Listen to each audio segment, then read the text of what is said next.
Are we ready to go, Dave? One moment here while I turn on recording.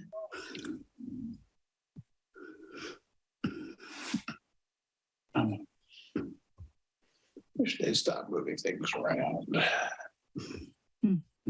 Recording in progress. All right, we're good. Okay. Welcome to the regular meeting of the Midcoast Community Council for October 26, 2022. We're getting echo from somebody. Let's see. Try again. Welcome to the regular meeting. Is that better? Yep. Welcome to the regular meeting of the Midcoast Community Council for October 26, 2022. We do have several people who are going to be popping into this meeting more or less predictably, but not entirely, to introduce themselves, people who are new to working with us on the Midcoast and people who hope to be working with us on the Midcoast. So I may interrupt things from time to time just to let them come up and say hi. We're not going to do questions and answers with any of them, but we do want to get their faces up here so that we know who they are when we ask them back later. There will be time for public comment on anything not on the regular agenda, and what's on the regular agenda is an item about RENA, an item about... Roll call first. Claire. Who's what? We need to call. I'm talking about what we're going to be doing tonight, and then we'll do roll call. Okay. And an item on artificial turf and an item on planning for the MCC transition. So to get started, Dan, would you please call the roll?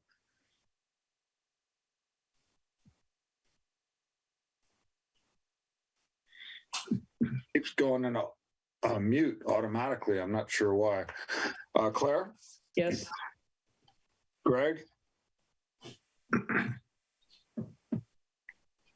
see you, Greg. Put your thumbs up and I'll check you. I said yes. I don't know why it didn't come across. And I was unmuted. Not sure what's going on. Michelle, I see you. Yes. Len? Yes. There. Jill? She's not here yet, I guess. So, no. Dave? Yes. And I'm here. So we have 6 total. Jill's absent. Okay, well, we have a quorum. In the next section, I'd like to start by introducing the new RCD Wildfire Prevention and Fire Resiliency Manager, Timothy Federal. Timothy, would you like to say hi and say a few words? Yeah, hey everyone. Good to be here. Thanks for inviting me. I've met a few of you already, but I just started as the Forest Health and Fire Resiliency Program Manager at San Mateo Resource Conservation District. For those of you that worked with Sheena in the past, I'm in the position that Sheena once held. I used to work at the Golden Gate National Parks Conservancy as a program manager for their stewardship program. Before that, I worked at GGNRA for a little bit, including a little bit of work down in Rancho. And then worked for the National Park Service in Southern California for 8 years prior to that. So I'm happy to be here and looking forward to working with all of you. Thank you, Timothy. I'm sure we'll be seeing more of you. Mm-hmm. Next, I'd like to turn it over to Lena for Board of Supervisors report. Yes, thank you. Nice to see you all today. So I'm going to make it pretty quick. There were a bunch of items at the board meeting, not this week, but last week, that pertained to the coast. There was $15,000 of Supervisor Horsley's district discretionary to the Coast Pride Center for help with staffing needs. There was $500,000 of non-district discretionary measure K for the help of purchase of part of the Cloverdale Ranch property. There was 1.5 million towards of ARPA, of American Rescue Plan Act funds, towards the development of 555 Kelly and Half Moon Bay, which will be a resource for farm workers and also have possibly some housing within that. Although I think it's not fully planned, scoped yet. 2.5 million also of ARPA funds for 2 years of operation of a coastside economic advancement center. And then I think I had one more. Oh, and 60,000 of district discretionary funds for the North County Boys and Girls Club. So those were some of the funding items. There also was an informational session about the minimum wage, which I just want to highlight that on November 15th, we'll go to the board for first reading and vote. The proposal is for a $16.50 minimum wage for all unincorporated county, for all businesses, regardless of number of employees, with a annual increase of consumer price index or 3.5%, whichever ends up being less that year. And so for more information on that or to provide public comment and feedback, that'll be at the board meeting on November 15th. And then lastly, 2 more things. The supervisor had a press conference on the gun violence prevention program, which is a new program with a partnership of the courts, the supervisor's offices, and the district attorney's office. I could diatribe on this way too long, but the shortest version is that we are ensuring that people who are prohibited from having firearms, either by being a domestic abuser or having a felony charge or whatever else is legally required by the state to not possess firearms, making sure those firearms are returned. So for more information about that, please feel free to contact me. And then lastly, I know that the council has been made aware about some changes that may be upcoming about in-person meetings and virtual meetings for councils. I think there's a lot more information to come, but just to clarify for the general public, no matter what, virtual meetings will still be allowed for public participation. The question lies more in what council members will be allowed to do as it pertains to virtual participation. So that's all the updates I have, and I would like to take questions. Thank you. Okay, are there questions for Lena? Nothing? That's the first. Thank you, Lena. Other government bodies, there's nothing from Half Moon Bay tonight? No, I'm sorry, I have a quick question for Lena. I'm sorry, I pressed the wrong button and then it went blank. Lena, so got notice that there's going to be an RFP study for traffic. Can you elaborate a little bit on that? And I just want to say that there's been so many studies and so much money spent over the years. Been on the council for I think 11 years now, and it's just, you know, and even before that, I've heard other council members, you know, historically past that. There's just been so many studies, this, that, and I guess I'm questioning, you know, since Don's termed out, that you know, and there's going to be a new supervisor soon. Can you elaborate on what's happening with this tax dollar funds? Yes, absolutely. No, and you are not the only person who has reached out about that topic, so it's a good question. So I got this, I asked that question to the planning and building department, and I'm just going to read verbatim the answer that they gave me.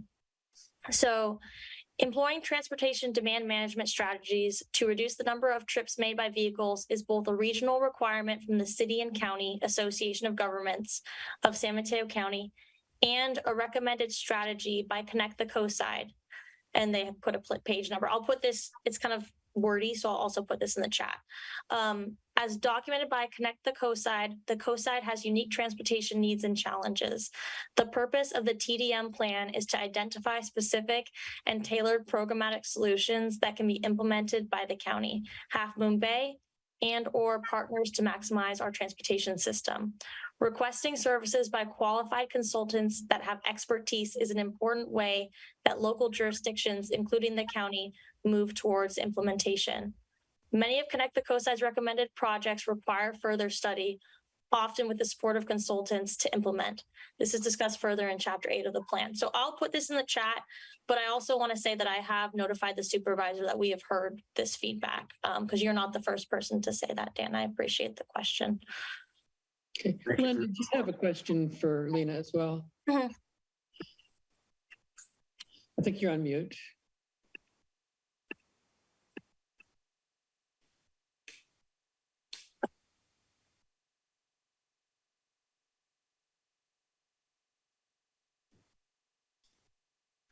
After the initial note on the Brown Act changes, I thought we got a follow-up from my colleague that it was very clear that council members were going to have to attend unless there was some special circumstance.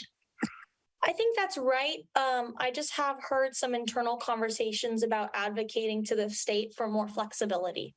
That doesn't mean that that's going to happen, but I think that is, I don't want to speak for the county, but to some degree, I've heard that that isn't something of interest by councils and that the county is taking that perspective seriously and may advocate with who knows what success to allow a little bit more flexibility for virtual participation for council members.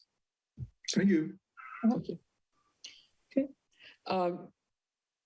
It looks like Lisa Ketchum has her hand up. If Lisa, did you have a question for Lena? Not a question, but just to add to this, at the Planning Commission today, this was discussed, Steve discussed this in his report, and of course the date is March 1st when the change happens, and they mentioned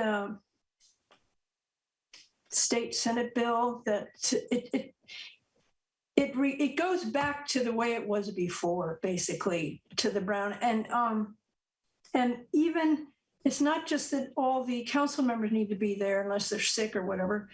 The public participation remotely is gone as well. And I couldn't believe this, but that's what they said.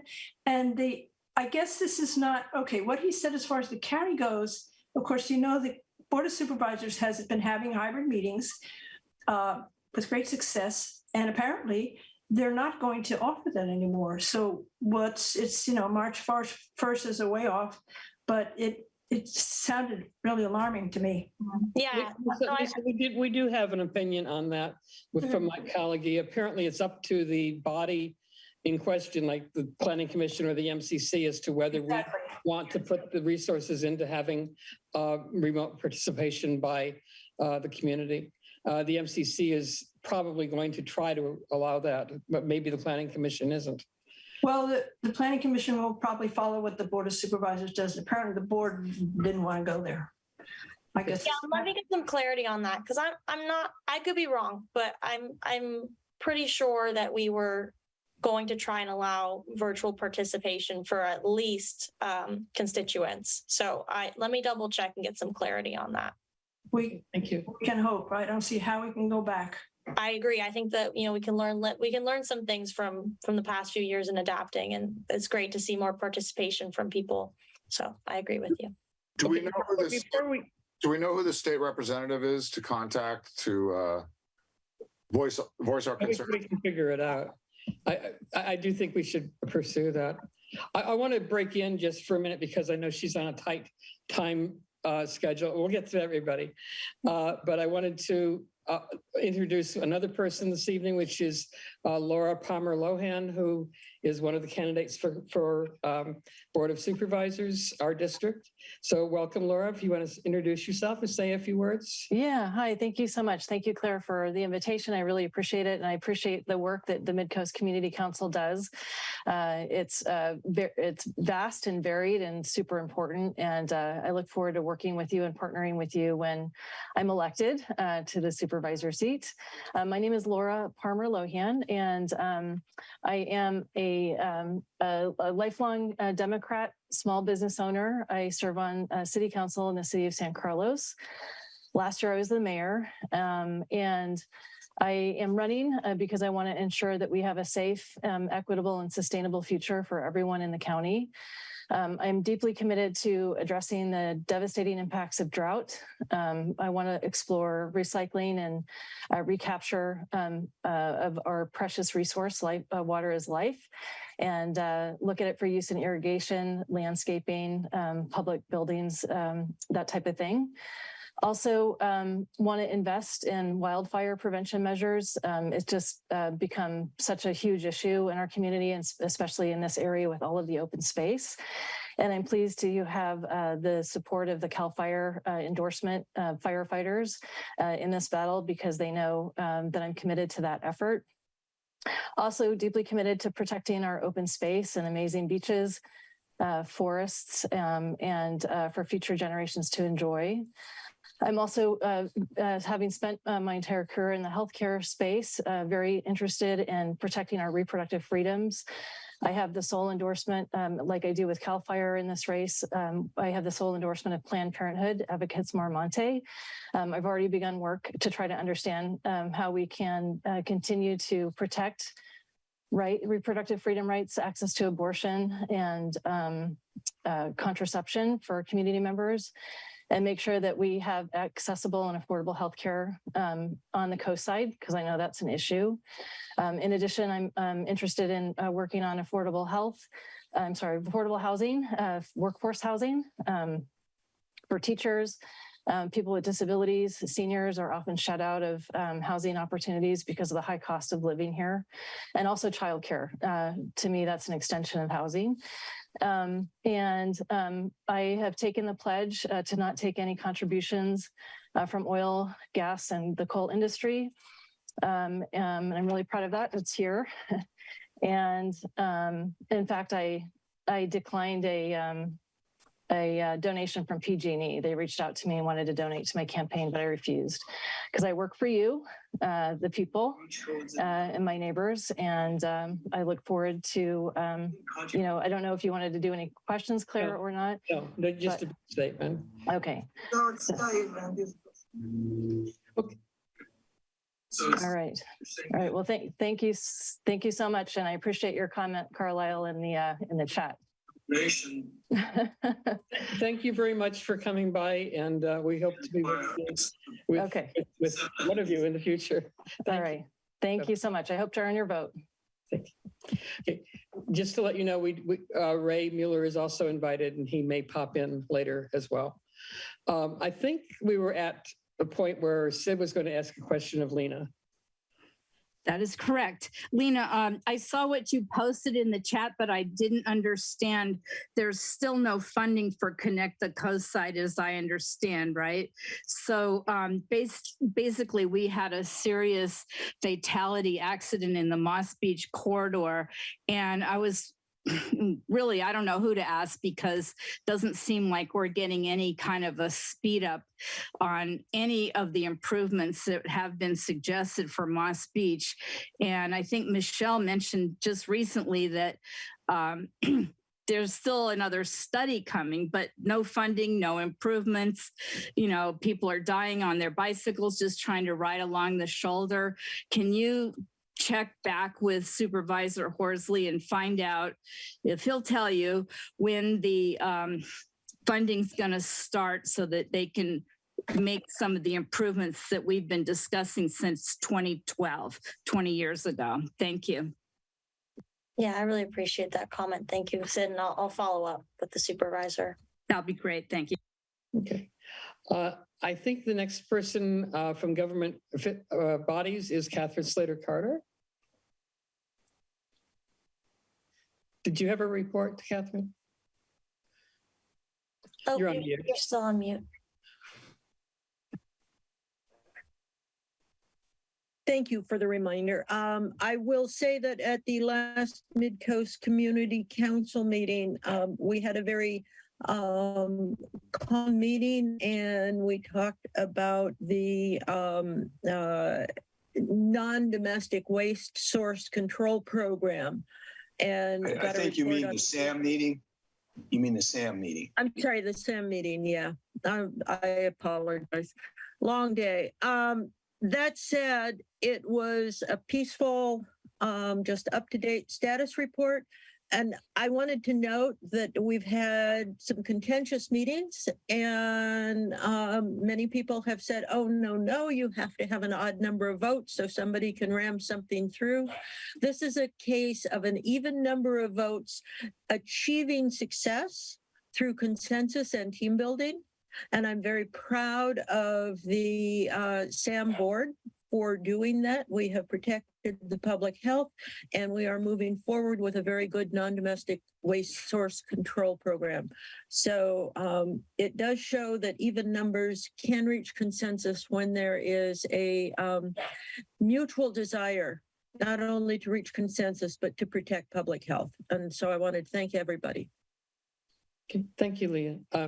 Catherine, is there Could I supplement her report? Because she left out something that I think is important. If it's okay with Sam, of course. Sam for years had problems with its accounting to the point where they couldn't even prove their own financial statements. And in recent years, that's been improved. They just were awarded a statewide recognition for outstanding financial accounting for the year concluded June 2021. So that's a major improvement under the current manager, Kishen, and hopefully will put to rest a lot of the concerns about, are the charges fair and so forth. Of course, those debates will always continue, but at least the numbers are accurate, and it's been recognized as an award of excellence. So I wanted to mention that. Thank you, Greg. Are there any questions for Catherine? Thank you, Catherine. Are there any other government bodies that have reports to make? If not, we'll move on to public comment. Please raise your hand if you have a comment, up to 3 minutes on anything not on the regular agenda. Sid? Thanks again. I just wanted to mention that there was a Moss Beach neighbor whose son, who I guess he has mental issues, hadn't been taking his meds and wandered off from the house. He was diagnosed as autistic, and someone found him in their backyard and called the sheriffs, and he was transported to the San Mateo County Jail at McGuire Correctional Facility. And the parents called the next day, and apparently he was not given a phone call even. And then later they wouldn't tell the parents when he could be released, but they just said, call back later. And then he was just dumped out on the street around 4:30. Ended up 3 days, the parents were searching for him. I know I put up flyers down in Redwood City yesterday. They found him at 3 a.m. here. In San Francisco, missing his shoes, his leather jacket, his backpack. And who knows how he even got to San Francisco. He couldn't tell his parents that. And I called the CARES team. They wouldn't even put out they asked the sheriff, but for some reason the sheriff did not put out an SMC alert. So that was very, very disheartening, especially the fact that they transported him all the way over to Redwood City, but didn't offer him a ride home. And I guess it's really just sad to me that they could treat someone with the mental issues like that. But I don't know what we could do about it. Maybe Lena could give some update on why they treated somebody like that. But anyway, I just wanted to mention it because it was a very sad. It happens to be the same family whose house nearly burned down on Lancaster, and the husband ran back inside the house to save the 2 dogs, and he was burned on 45% of his body. So they've had their share of troubles. Anyway, I just wanted to mention that. Thank you. Okay, thank you, Sid. I don't see any other further public comment. Are you making public comment, Catherine?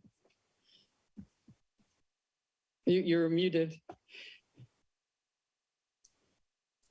Unmute, Catherine. I'm working on it. I want to welcome Gus, who is the new council member. Not yet. Thank you, Claire.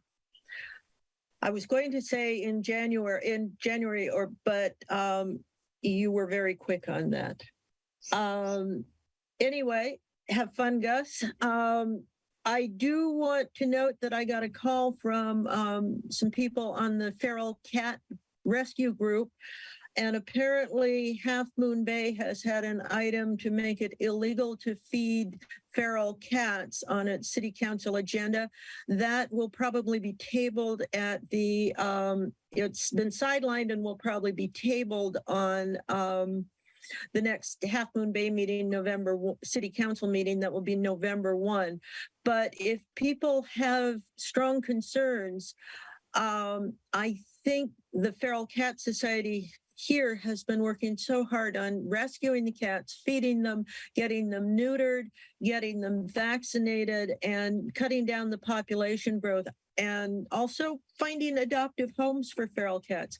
I think it would be nice if the folks on the coast side sent a note to Half Moon Bay in support of starting a program or expanding a program to deal with feral cats. If we didn't have feral cats, we'd have enormous rodent problems here. So it's kind of a questionable. I don't know how it got on their agenda to make it illegal to feed them, but I'm glad it is going to be hopefully set aside. I was actually I actually wanted to talk about the Connect the Coast. I'm very concerned about this commute.org in the Connect the Coast document that is made up of 17 city council members plus the county, who is going to be making decisions on traffic on the coast. You can read about it on page 165 on the Connect the Coast document. They have some wild ideas about paying people $15 a day if they will carpool, and making it illegal to drive a single passenger car during high traffic hours over 92, which is crazy for those of us who live here. Maybe we get a local sticker or something to give us a free pass. I don't know, but Catherine, can you wrap up, please? I'd be happy to. Thank you, Claire. But I think the council needs to look into this, and you need to get a representative or two on this committee, because whoever is going to be newly elected to the Board of Supervisors will probably know less about the coast side than the current member of the Board of Supervisors, and yet they're talking about our traffic. No, we need to have a voice there. So thank you very much. And I look forward to hearing the council have this as an agenda item. Thank you. Thank you. Kimberly Williams, your 3 minutes, please. Thank you, Claire. I just wanted to correct something that Catherine said about the Half Moon Bay City Council meeting with regard to feral cats. I would encourage you to go back and listen to that meeting. The topic was about feeding animals, and that was the main emphasis, especially with people who have been feeding birds and other wild animals in the neighborhoods and causing some issues. Feral cats came up as part of that conversation, and it was not the main focus of the conversation. So I would encourage you to go back and listen to that to understand it better. I did not get the sense that Catherine, the sense of it that Catherine just gave. It was completely different. So I would advise that you go back and clarify that. Thank you. Well, I will clarify that I was contacted by people in the group that does feed and care for feral cats, and they are very concerned. They don't care about hawks or anything, or raptors or blackbirds or any of the others. Yes, that was the main focus, but somehow they slid in feral cats onto the ordinance. And it's kind of like sliding in, having the city councils from all over the county make decisions for coastside traffic. These things get slid in, and then we get surprised and don't have a voice. So I was just suggesting to people that they praise the Half Moon Bay City Council for doing what they've done to help continue to take care of feral cats. Thank you. Thank you. Okay, we'll move on to the consent agenda. And there are 3 items on the consent agenda. One is to approve the minutes for August 24th and... Point of order? Yes? Aren't we supposed to have announcements at this juncture along with public comments? Yes, indeed. I'll close public comment and allow Greg to make an announcement. All right, I have follow-up announcements on 3 topics. One is I said I would follow up on a memorial bench for Harold Herman. There is apparently not any space available. We're going to explore other alternatives. 2 is we were going to host 2 workshops on community transportation requirements next week with the Department of Public Works. One of them was on the El Granada sidewalks issue. That meeting has been canceled, and I'll talk more about that under council member activity and future agendas. And the third is there is still going to be a workshop with DPW on unsigned intersections and traffic safety near the Farrell View Elementary School. And I will put a link to the Zoom meeting and its schedule. It's next Tuesday from 1:30 to about 3. Thank you. Okay, thank you. Sid, public comment is closed. If you have a question, you might want to I have put a question for Greg. You might want to put it in the chat. Oh, I guess it's around Gray's announcement. Go ahead. Yes, regarding Harold's bench, I also had asked you to follow up to see if the MCC is still actively picking up trash on the highway in the Moss Beach corridor, because there are some volunteers that would be interested in taking that over. And you said you would check with the family. We thought of if the MCC is not going to still do it, maybe put it under his honor for Harold Herman. So I wondered if you had asked the MCC if they're not active doing that anymore, or if Harold's family would have objections to doing that. Do you have an answer, or did it slip through the cracks? I have not followed up on that yet. Okay, well, maybe if there's anyone on the MCC that still wants to be picking up trash, raise your hand, because I don't think they're doing it right now. It's an idea worth pursuing. Thank you. Consent agenda. 3 items: minutes for August 24th and October 12th. Recognition of today is National Pumpkin Day, and a letter of support for the local road safety plan, which we heard last week. I move we approve the consent agenda. I want to comment on the minutes of October 12th. Wait a minute, you can't do that. You cannot do that. You can pull Okay, them. well, then I have to ask, we pulled them and subject to amendment. Okay, then I move we approve the consent agenda other than the October 12th minutes. Second. Dan, would you please call the roll? Claire? Yes. Greg? Yes. Michelle? Yes. Glenn? Yes. Dave? Yes. I think Jill's still not here. Is that correct, Jill? And I'm yes as well. So that's 6-0. Okay, so the consent agenda is approved. Thank you. We'll move on to the regular agenda. And the first item on the regular agenda, I have to thank Lisa Ketchum for being willing to come talk with us today and answer some questions. There was some brief comments about RENA last week, or last time we met, and a fair amount of confusion as to what it actually means for the Midcoast. If you see attached to your agenda, there are a list of questions that were generated to start getting some answers about what we're actually talking about with RENA. And Lisa, I believe you're equipped to answer most of those questions. Is that correct? What was the question? The questions that are on the. Yeah, if you could put the questions up on the screen, then you don't have to look at me. And I can run through the questions as best I can. If this suits you, and then I have a few slides to show to illustrate something, and then there may be other questions, but Okay. Anytime you want to put that list of questions up, I'll just start. Are you doing that, Dave? Pardon? I'm asking Dave if he's doing that. I'll get started and whenever. So the first question is, what is RENA? So Regional Housing Needs Allocation. And RENA is the process. The RENA process is the part of the state housing element law that's used to determine how many new homes and the affordability of those homes each local government must plan for in its housing element. This process is repeated every 8 years.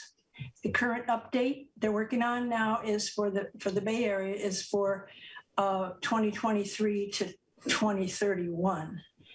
So next question, how is it established? The California Department of Housing and Community Development, HCD, determines state total needs and allocates the share of the total to regions.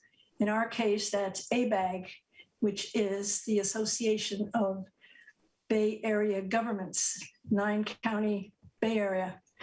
ABAG is responsible for developing the methodology to share the housing allocation for our region among the local jurisdictions, the counties and the cities. The role of local government then is to update their housing elements and local zoning, if necessary, to show how they will accommodate their share of RHNA over the next 8-year cycle. Next question was, what does RHNA ask communities to do? So each city or county in our case, and when I say county, I mean the unincorporated area of the county, must develop a housing element as part of its general plan that shows how it will meet its community's housing needs. The 20 cities in the county have their own RHNA numbers and do their own housing elements. RHNA provides a local government with a minimum number of new homes across all income levels for which it must plan. I say plan, I don't mean build, in its housing element. The housing element must include an inventory of sites zoned for enough capacity to meet the RHNA goals, as well as policies and strategies to expand housing choices and increase housing affordability, all kinds of stuff to make it easier to develop or more economically, whatever. Anyway, so then, does RHNA require housing to be built or merely to identify sites? It only requires to identify sites. But there's a kind of a qualification to this. This housing element cycle is clearly different, but I'll get to that later. So, and then as I said, the RHNA, the housing element is also to develop policies that encourage and facilitate housing development, particularly affordable housing. So how does RHNA apply to the Midcoast? Well,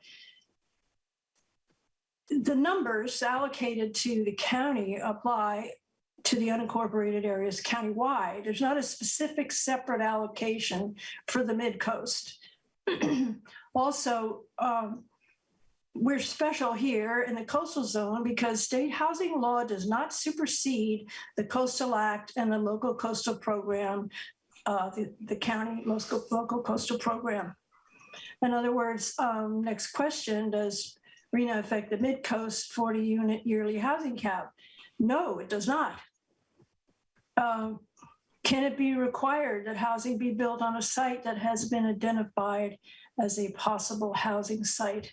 No, because development in the coastal zone requires a coastal development permit. Whenever, you can't do without that. And the project has to comply with the LCP.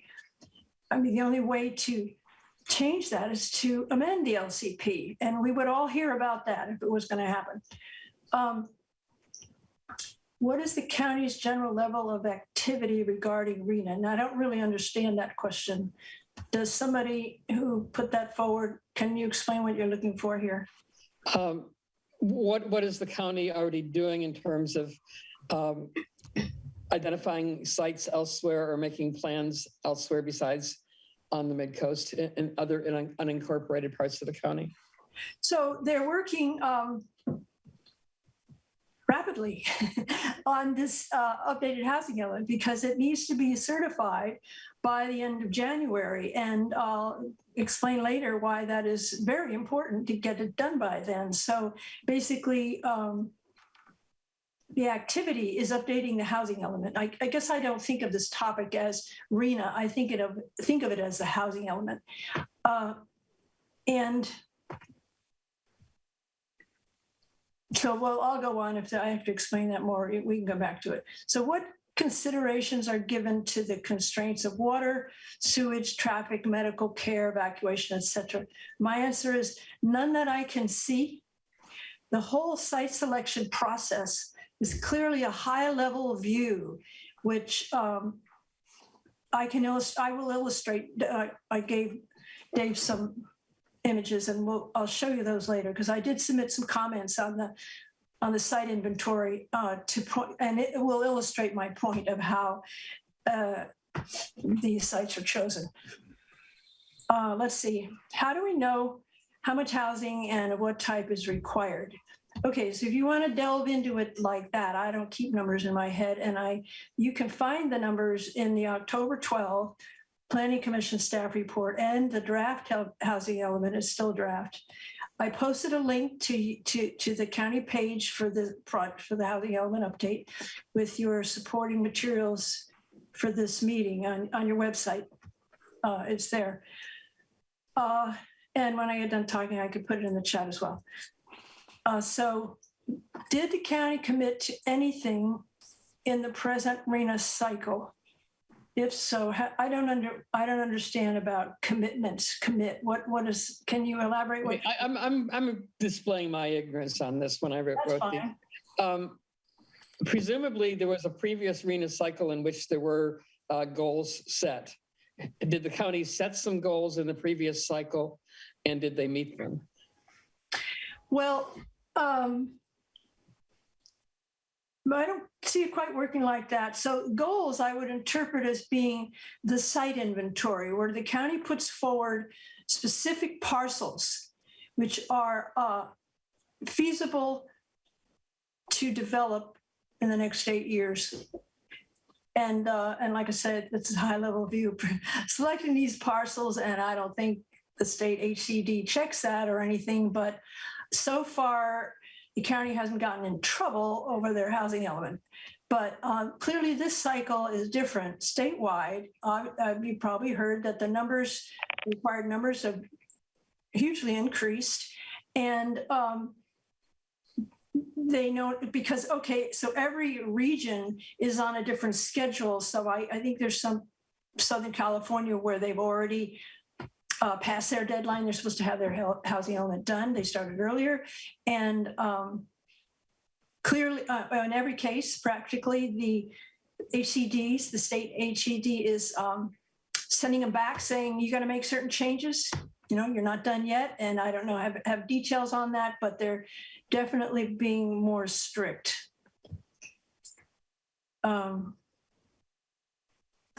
Now I forgot which question I was on that I was trying to answer. Oh, commitments, was that commitments? Yes. Mm-hmm. Okay, well, we'll leave that for now. So how is RENA being implemented in our neighboring cities? Well, okay, so this is, so the county and the cities within the county, so there's this group called, or program called 21 Elements, and that's representing the cities and the county itself. That's one county and 20 cities working on because it's on the same schedule, and they're working on their individual housing elements, and they shared a consultant to help them. So each entity, local entity, is on the same page of what they need to accomplish. And if there's any major differences, I wouldn't know about it. I certainly know anything about, I don't know anything about what Pacific is doing. I have a sense of what Half Moon Bay is doing because you've heard about their LCP update and their efforts to facilitate development of housing in the core of the city and all that. So let's see. Basically, each city and the county has its own housing element and need to show that there's enough buildable sites available, zoned for housing, to meet their allocation. The county has completed this you may not know anything about, but if you don't know where North Fair Oaks is, it's an unincorporated area between Redwood City and Menlo Park, right along the transportation corridor, the railroad and the buses on El Camino. And it was a 10-year project, but the county has completed a major rezoning in North Fair Oaks and increasing density, encouraging mixed use, housing in the commercial areas, and to increase housing opportunities. Thank you, Dave. We're almost getting to this. So I mean, over here, if we're always just focusing on the Midcoast, you might think, oh, well, I don't know, a range of feelings, or they're picking on us, or it's not fair, they're not doing it enough in the transportation corridor. But really, the county they understand that North Fair Oaks is the place to really pump up the numbers. I just want to let you know that. The county is strongly motivated to stay in compliance with her housing element, to get it certified by HCD by the January 31st deadline.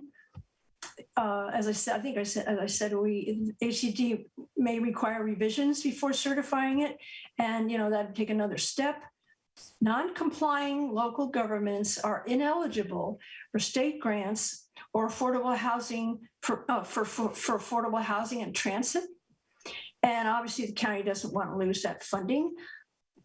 I read an article in the Chronicle about a builder's remedy, which they just, and I asked Will Gibson, he's the planner for the housing element.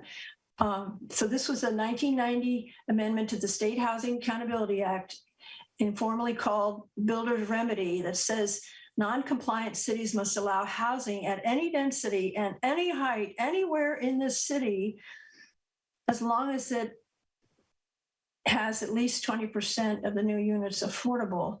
So effectively, developers get a totally streamlined permits, and this would not apply in the coastal zone because of the LCP. It supersedes other state laws, and Will Gibson did confirm that. But it says the county is concerned about the Bayside, and there's another motivation for them to get this housing element certified on time.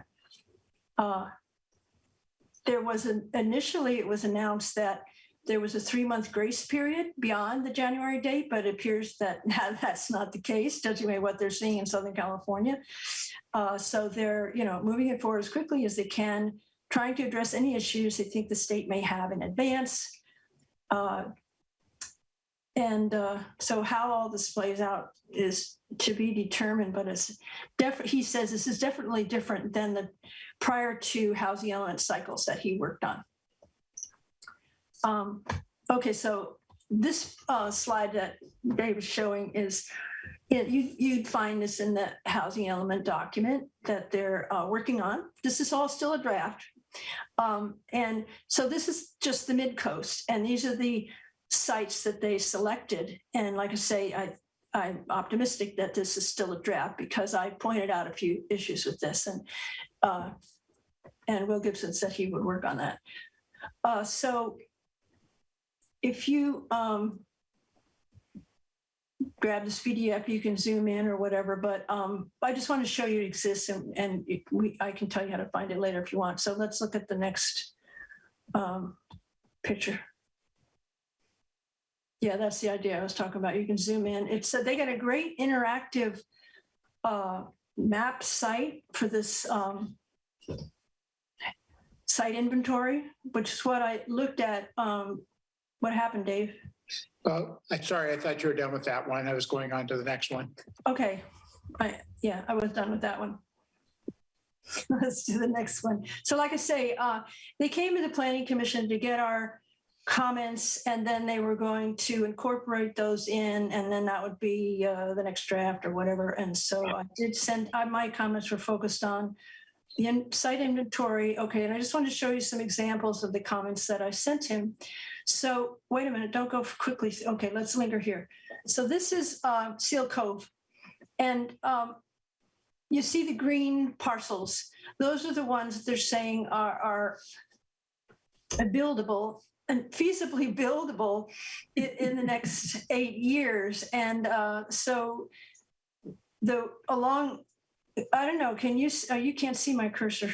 I can see it. Anyway, so Ocean Boulevard, if you're familiar, you got Ocean Boulevard, anything west of Ocean Boulevard there, which is like 1, 2, 3, 4, 5 of these. suggestions is a half fall, there's some foundations there that were hanging over the edge of the cliff. I mean, this is just totally not buildable in any reality. And then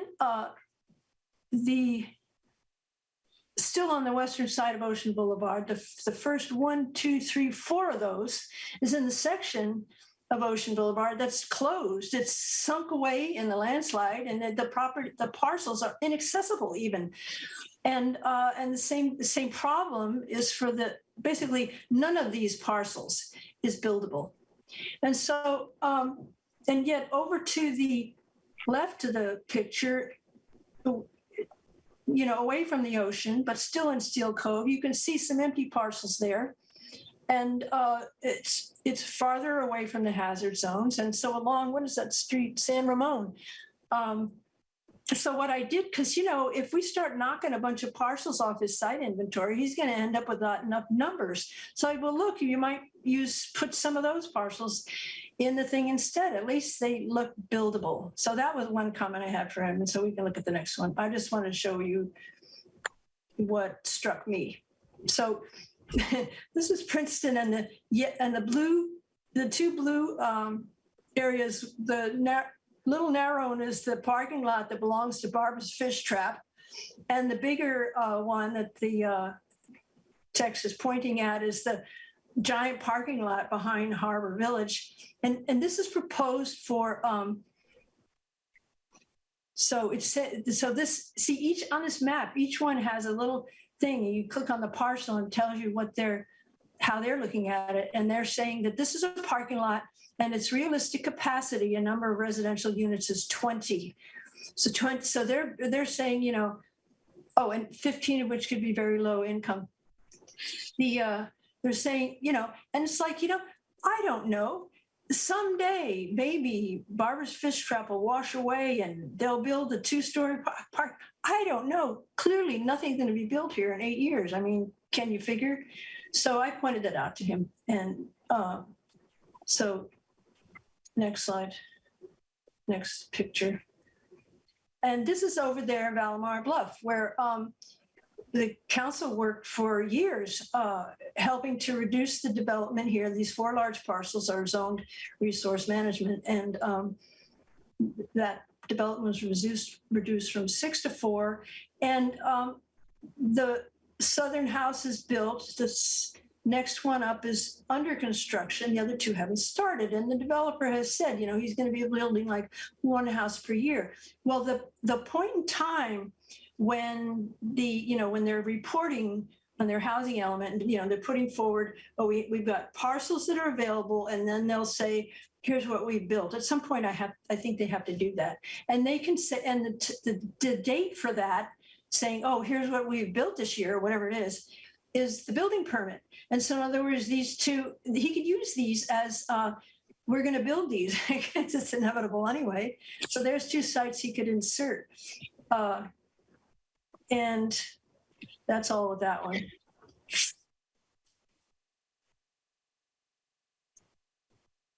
It looks like they're going to build on top of the post office across the street too.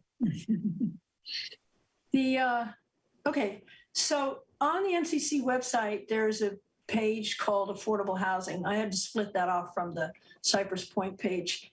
And you'll find this map on that page, but basically it goes over all 3 of the designated affordable housing sites on the coast. And this one in particular is interest because they had this in their site inventory as accommodating 150 residences. And he's just looking at, so clearly, somehow they knew this was an affordable housing site. They knew the acreage and they just punched in the numbers. That would give us 150 units. And they didn't know that in 2014, with the new airport land use compatibility plan, see the green line across that parcel. So the left half of that parcel now is in the airport, what's it called here? Airport safety zone. And the housing density is limited to 1 unit per 2 acres. So, I mean, they just, the whole thing's shot, I really think, because not only is the density reduced, and I've asked Steve Monowitz twice. I said, are you going to try and exempt that and let something be built there? And he said, no. And so that's a good sign. And also when they tried to develop this parcel in the 2000s, if the county approved it, it was appealed to the Coastal Commission, and the Coastal Commission had recommended denial. At the point the staff report came out recommending denial, the applicant withdrew. And the Coastal Commission pointed out all the things that had changed about this parcel since it was designated affordable housing, that the bypass didn't get built, Rancho was acquired adjacent to two sides, in other words, easily preserved as open space. And so, yeah, anyway, so the county, so their site inventory he will adjust this, I don't know the extent of all. So that was a sample of the input I sent, and it'll be interesting to see what the next inventory map, whether he's deleted all those. And are there any questions? Any more questions? Lisa, you willing to take a few questions? Apparently you are. Sid, you have a question for Lisa? Yes, two, actually. One might be from past MCC knowledge of Lisa's, but you mentioned CCAG or ABAG, and I noticed that I don't think we ever get reports from them. So does that mean there's never been an MCC member that attends those meetings? Because it seems like we're left off the table when they get together and decide things. So when you were on the MCC, did we ever have a member from the MCC representing the Midcoast at CCAG or ABAG? There's the unincorporated county is represented on CCAG by somebody at the county. Oh, okay. So you get appointed to that. There's no way. You can't ask for a seat. Member, no. And I think you'd be bored to death. They work on all this. Okay. You should just look at a few of their agendas. Go to CCAG, sign up for their agendas, and look what's on the agendas, and see if you still have this concern. Okay, I think I've seen a few of them, but it does appear to me that they decide on issues for the whole county, like the traffic thing that you mentioned, and we don't really get a say in it. The other question, I just wanted to say to everybody that Lisa did a really excellent job pointing out some of these deficient parcels at the actual Planning Commission meeting, especially the ones along the ocean side of Ocean Boulevard and Seal Cove that are falling into the ocean just like the road is. And then Lisa, those two blue parcels in Princeton that you mentioned, one just on the other side of the creek where Nancy, the homeless lady, sleeps, that's owned by Keith Nurhan, and so is that giant parking lot. So maybe he wants to build some giant multi-unit complexes there. I don't know. No, seems like he wouldn't want to give up the parking lot for Oceano. So the two parcels in blue that are there, they're the only two left in Princeton that are on this site inventory. And 8 years ago, I looked at the map at that time, and they had proposed in Princeton, there was a bunch of stuff, but the one that stood out for me was the empty lot, Keith Nurhan's empty lot at the corner of Capistrano and what is it, Prospect? Yes. That was proposed for a certain number of units. And I said, that's not going to work. It has so many constraints because of its location on the shoreline. And then the other one they had in there at the time was the entire parking lots, plural, at the Harbor District. And I explained to them, look, this is the Harbor District. You can't build housing there. And so this, and I don't know if they took it off at the time. I didn't check the final version to 8 years ago, but this year, none of those were there. Just these two parking lots. So one is Barbara's Fish Trap parking lots, and the other is Keith's Harbor Village. But Keith doesn't weigh in and say, put my parcel on your inventory. That is not needed for him to develop it. It has no bearing whatsoever. Although if they, yeah, it's just if he wanted to build something there, he would come in and apply for a coastal development permit, and we'd see what would happen. Well, thank you. I really think you're doing a great job on the Planning Commission and pointing out some of these housing element things. Maybe you could put the live viewer link in the chat for people that haven't had a chance to zoom in what's going on near their house. But also, I hope that you get reappointed to the Planning Commission when the new supervisor takes his seat or her seat on the board. Thank you. Catherine, you had a question for Lena. I mean, not for Lena, for Lisa. Catherine? We'll move on to Greg and come back to Catherine. So I just had, I guess, a couple of clarifications. But first, I want to thank Lisa for her work here. It's very helpful. So one thing that always confused me is what's a housing element? And you can correct me if I'm wrong, Lisa, but from what I understand, the general plans of cities and counties have a bunch of different sections, which are called elements. The housing element is the section of the plan that discusses the housing. So I always wondered if it was like beryllium or uranium and was an element or what that meant. But it's just they update the housing element, and then that becomes part of the general plan. It updates the general plan as well. And the other thing I just comment on is I drilled down on the materials you provided, and this is nothing that I expect Lisa to answer, but I wanted to know, where do the needs assessments come from? And I drilled down through a few pages on the California Housing and Urban Development website to try and find how they explain where they get the need. And surprise, this webpage has moved. So it's going to take me more research to try and understand how they decide what a need is and so forth. What's clear is how they do all the allocation and hold people responsible and what the reporting is. What's not clear is what the underlying real need is. I'm still trying to figure that out. The link that granted, this is only a couple hours before your meeting, the link I put on your website for tonight to the counties. That link works. It's when you drill down. No, so if you just read the text on this page, I found it very to the point and layperson friendly about that. Either that or I was reading something else and I've confused the two. But this is a pretty good page. And granted, even in the draft housing element, there's some links that, when some people reorganize their website, like Caltrans or even the county did recently, and it's like crazy. You got to go check all your links and update them. And sometimes they don't, they're not very helpful. But I would start with the link I gave you to the county page, and right there at the top, you've got the link to the current draft, which is the Planning Commission draft of October 12. And Steve told us today that it's going to be coming to the Board of Supervisors. I think it's their first meeting in November. And it's still a draft. And like I say, they want to send, maybe I didn't say it. The board has to say, yes, send it to HCD. That's a step that has to happen.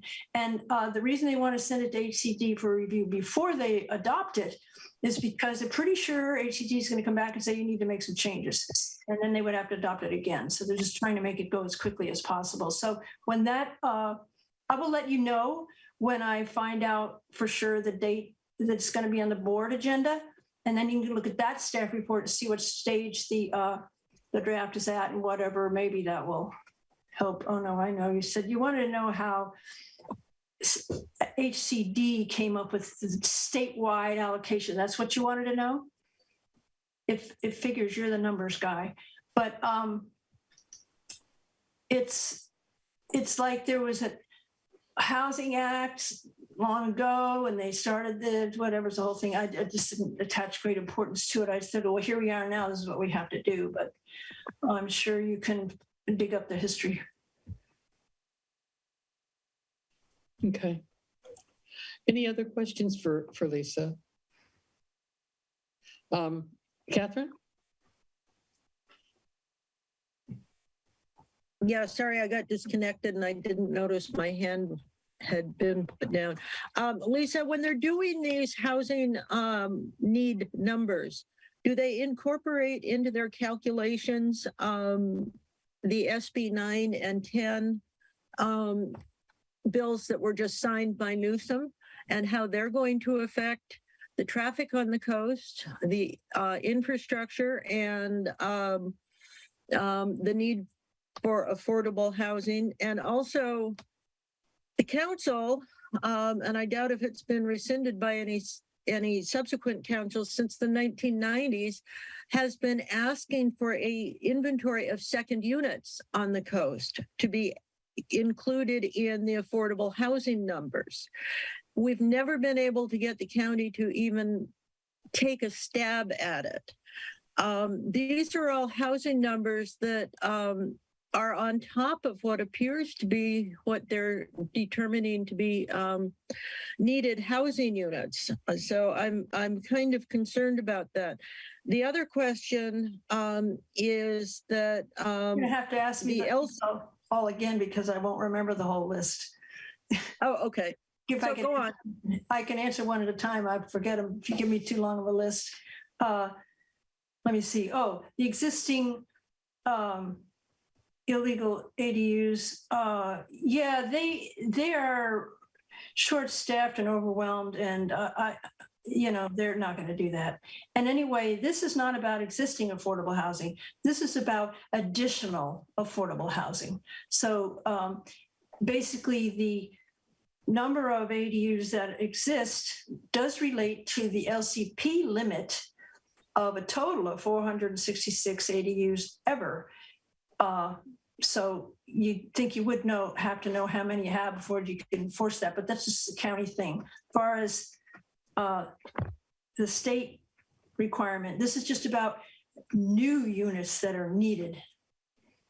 I don't know I don't know how they figure it out. Maybe it's an algorithm. And my other comment is that although the LCP is one of the elements in the general plan, and so to change the build out numbers on the coast side is going to require a local coastal program amendment. And you can't just slide in these other numbers without going through the full public hearing process and approval by coastal. So did he talk at all about how that would work? What are you talking about, zoning changes or housing element? Changing the build out numbers, because we're not changing build out numbers. The state can put any kind of regulation out there on the counties, but when it comes to the coastal zone, it does not necessarily apply. SB 9, you can forget it for the coastal zone. Okay.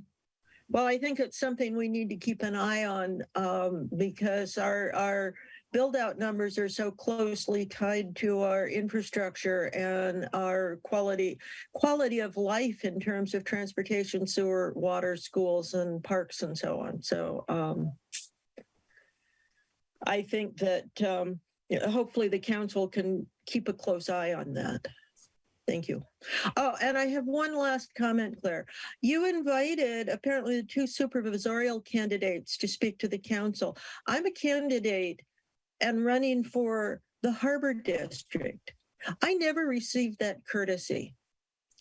I'm sorry that you didn't receive that courtesy. We decided not to have a candidates forum for this final election. We were talking about how we would work with the new supervisor as part of MCC business. And in the process, I said, if you want to stop at our meeting, you can. If you want to say right now that you're running for Harbor District, feel free. Well, I will tell people to go to the Half Moon Bay Chamber of Commerce broadcast and interview candidate forum on YouTube and watch all of the candidates for both the Board of Supervisors and the Harbor District and make an informed decision. Of course, I've always worked for the council and the community, so please vote for me. But I think the council made a mistake this year in not having a candidates forum. Thank you. Okay, we did have a candidates forum for the primary. Kimberly, you had your hand up. Is it now down or? Thanks, Claire. I'm having a little problem with my internet. I just wanted to say that if any of you really are interested in learning more about RENA, I've attended most of those meetings with Half Moon Bay City Council and also with Pacifica City Council. And these questions were discussed and debated over the last couple of years in great detail. So you might go to their websites and look at their materials where they worked on these in the context of their land use plans. And it's very informative. Thank you. I'd like to thank Lisa for her generosity in coming and giving us some basic answers, because speaking for myself, there's been some confusion as to how this applies to us. And this was very helpful. I appreciate it. Thank you. You're welcome. My pleasure. We'll move on to the next item. It looks like as though, Dan, as though your person is here. Is that correct? Yeah, I see Matt there. I'd like to welcome Matt Warren, who is Science Director for Plastic Free Future. And he will be giving a presentation tonight on the environmental hazards of plastic turf. And so, Matt, thank you for your time putting this together, and the floor is yours. Thank you so much, Dan. And thank you, Council, for having me. It's such a pleasure to be with you all again. It was just about a year ago that I was with you to discuss the county's new ordinance regarding single-use plastic foodware.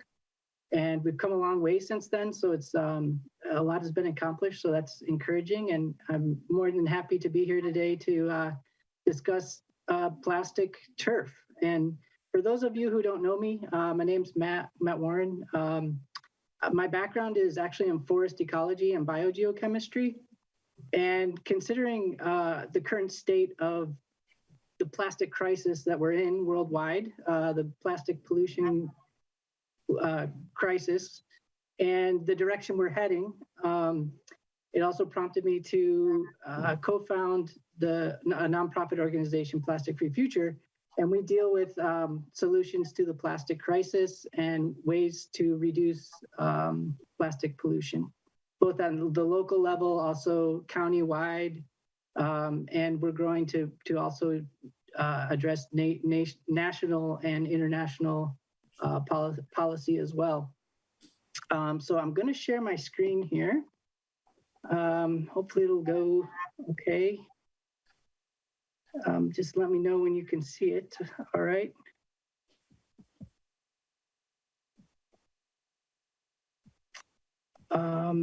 Okay, so I hope you can all see that okay. We're not seeing it. I don't see it. Oh, okay. Let me just make an adjustment here. Might be the mirrored screen issue. Yeah, that's probably it.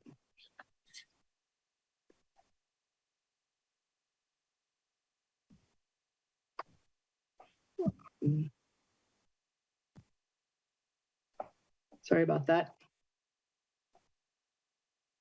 I'll just unplug this second. Let me just. Okay, still nothing? No. Still nothing. Give it another try. If you get stuck, I've got a copy. I can always present it.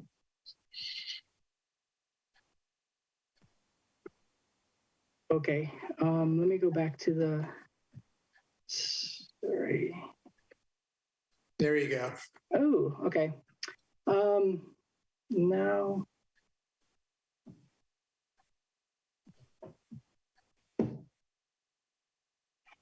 Still good? Yes. Okay, wonderful. Thank you for your patience. So this is a topic that's really, these conversations are being held all around the country. And, really communities are considering, when we're expanding our parklands or our green spaces or renovating our green spaces, do we want plastic turf playing fields or natural turf playing fields? And two Bay Area school districts have recently confronted this issue in Los Gatos Unified School District and also in Auburn. And you know, it's really something that's being debated in communities all around the country. And it's, you know, something that I got interested in because I really come from a family who loves soccer. I played soccer most of my life. I still play soccer in an adult league, you know, mostly on artificial turf because that's what's available. My son plays competitive soccer, and you know, I've estimated that he spends probably about 460 hours a year playing on plastic turf because that's what's the mainly what's available.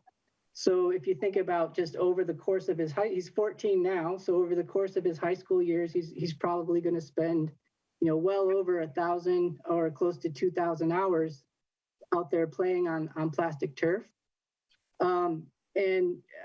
Also, my wife she's from Colombia and grew up in a culture that is really, you know, soccer is the national pastime. So we're all very passionate about it, and we're not, you know, I think there's a lot of misconceptions for the proponents of plastic turf, thinking that, you know, it's just environmental groups or people that aren't really athletes or, you know, are not really considering the recreational opportunities for the kids. And that's really, really not true. And what I've seen around the country is that, you know, as I kind of go down this rabbit hole, and it is indeed a rabbit hole, but it's fascinating. You know, what you see is that a lot of times the proponents of artificial turf sort of become entrenched in their beliefs, and then the proponents of natural turf are also kind of entrenched in their beliefs. And there's a lot of talking, but not a lot of listening. So I feel like here, you know, in our area, if this does come up as a matter of public debate, you know, we really just need to kind of take a step back and really listen to both sides.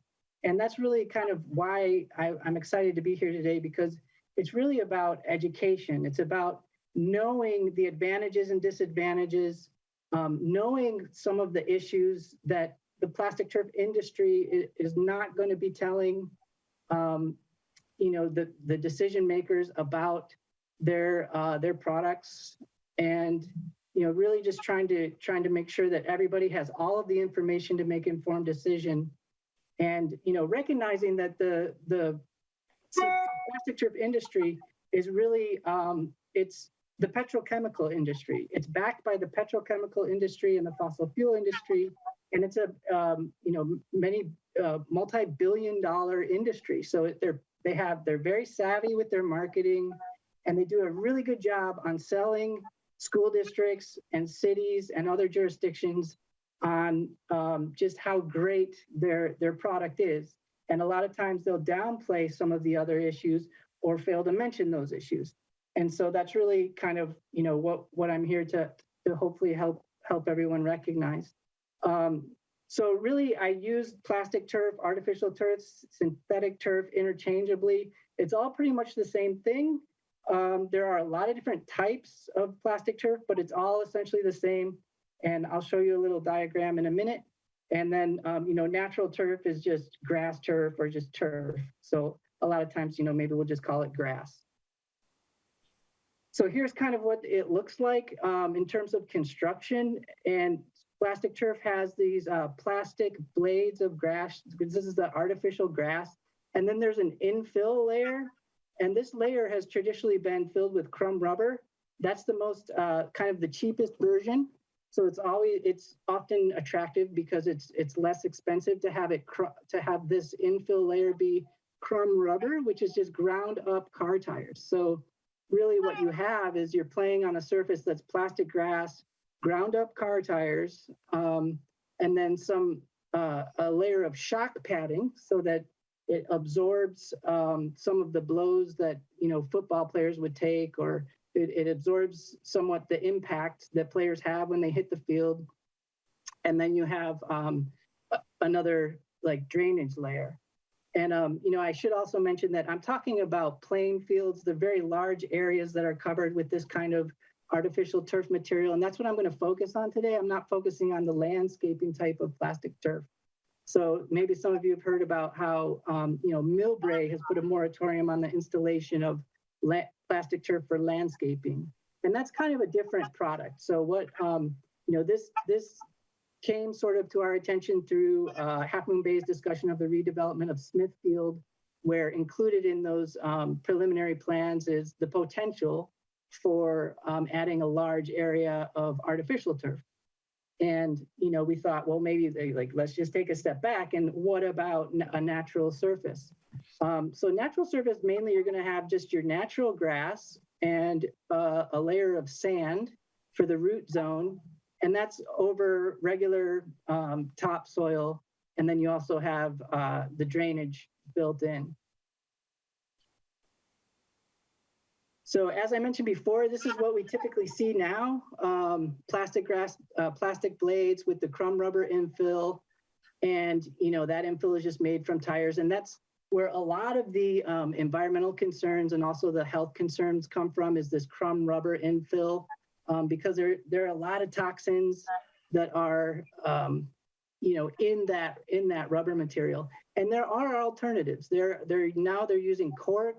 They're also using coconut husks or some silica or other materials, and that does help. It helps mitigate some of the problems that you'll get from the crumb rubber, but it does not. Take care of all of the problems with artificial turf, or in terms of the both health and environmental issues with plastic turf. So it's helpful. It's great to get rid of the rubber, but it's still much more expensive, and also you still have to deal with a lot of problems with the plastic blade, with the plastic itself, and then also just the fact that you have an artificial surface rather than a natural surface over a large area. And you also have, our kids recreating on that surface. So the issues are pretty much, you can be broken down into these, three main issues. One is health. So we see that there's a lot of concern about the exposure to toxic chemicals. There's absolutely no debate that plastic turf, all synthetic turf, contains hazardous chemicals. The debate is if those the hazardous chemicals that are in the turf are actually leading to some kind of adverse health impacts on children, or young adults, or even later in life. And as I'll mention in a minute, that really the science on this is it's out. It's not, there isn't not enough conclusive evidence to say that throughout, someone's life, that spending a large amount of time on plastic turf leads to specific health problems. Although we know that the hazardous chemicals are in there. And then on the other flip side of that, there's no conclusive proof that it doesn't have any health impacts. And so both sides of the argument will kind of use that to their advantage and say, well, there's no science saying that it's harmful. And then it's like, well, there's no science saying that it's not harmful. You also have problems with heat. Plastic turf can heat up. It becomes superheated. It heats up to temperatures higher than surrounding asphalt. And so what studies have found is that on a clear 80-degree day with no wind, the turf temperature can reach 160 degrees Fahrenheit. Above 80 degrees, they've measured it as high as 180 degrees Fahrenheit. And so the surface temperature of the turf itself becomes very, very hot, and that's a problem. And then we also have the issue of injuries. And so if, plastic turf is actually, if it's easier to get injured on plastic turf or not. And there's a lot of evidence that indicates that yes, it does contribute to injuries both from impact and also what they call non-contact injuries. So if you're thinking of, in football or in soccer, these are injuries not from, collisions or something like that. It's just injuries from twisting an ankle or breaking a bone, something like that, tearing a ligament, something like that. And then there's also a lot of environmental problems associated with plastic turf, including stormwater pollution. It disrupts the hydrology. I'll talk about that a little bit more in a minute. Habitat loss, we lose all of the soil habitat for insects and soil organisms. And also, it basically becomes a biological desert. It's like essentially a parking lot. You don't have the insects for the birds and things like that. It also contributes to CO2 emissions. So we have climate issues to consider. Also environmental justice issues, which are issues that are related to all of the manufacturing and disposal of all plastics. The solid waste issue, plastic turf has to be replaced every 8 to 10 years. That's its lifespan. If it's not, it becomes more and more dangerous, and it exposes more of that rubber infill or whatever infill material is there. So what we'll see is that a lot of the existing plastic turf is beyond its life and should be replaced, but that stuff just has to go to the landfill. It cannot be recycled. So you're generating a lot of solid waste. And then there's also issues of microplastics from the abrasion of those plastic blades itself. Those break down and they contribute to microplastic pollution. And there's also these PFAS, also known as forever chemicals, that are present in that plastic grass, and that's also an emerging environmental contaminant that's really quite concerning. And then you also have you have to consider the costs. So in general, the installation costs of plastic turf are much higher, but annual maintenance is lower. But you still have you have to consider the long-term maintenance and then also the replacement costs. And then you also have the issues of quality and durability. So I'll also talk about that a little bit more in a second. And I think, for me, one issue is that before I talk about talk a little bit more about these issues, is that when we think about a plastic turf or artificial turf versus natural grass, we're comparing usually a very poorly maintained natural grass surface where the same amount of investment is not put into that natural grass surface. And so we're thinking, a lot of parents, they'll think, this grass is terrible, natural grass is terrible, it's bumpy, it's uneven, there's gopher holes, there's potholes, there's puddles, but that's a really poorly maintained field. And, I think we need to think about a surface more like a golf green or like the fairway, right? Like a really well-maintained turf, not the kind of neglected turf fields that we often see around. So that's really what we're comparing here. And when you compare the investment or the costs of these, that's really, they're comparable, right? So I really encourage people to consider it's not this preconceived notion of a neglected grass field that's obviously not preferable to artificial turf. It's we need to compare a really well-maintained, well-built natural field compared to the artificial field to really compare apples to apples. So as I mentioned, we have, in terms of the chemical exposures, we know the hazardous chemicals are in the plastic turf and the materials.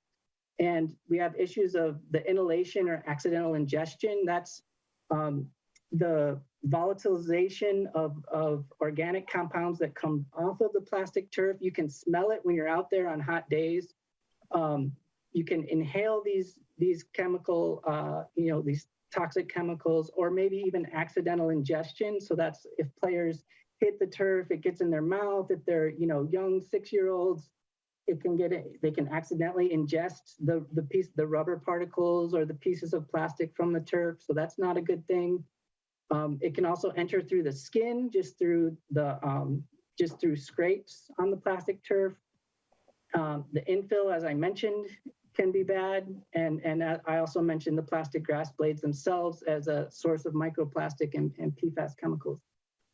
Heat, I also mentioned, so that's, it not only does it become very, very hot, which can also contribute to heat sicknesses, increased risk for, let's say, heat exhaustion or heat stroke, but it also contributes to the urban heat island effect. So maybe that's not a huge issue on the coast as much as it is on the other side of the hill. But we're seeing a lot more frequent, more severe, longer duration heat waves. It could become an issue in the future to consider. The fields do get really hot, and it's not comfortable for kids to play on that really hot field. And as I mentioned, it's incredible. I mean, they get hotter than the adjacent asphalt.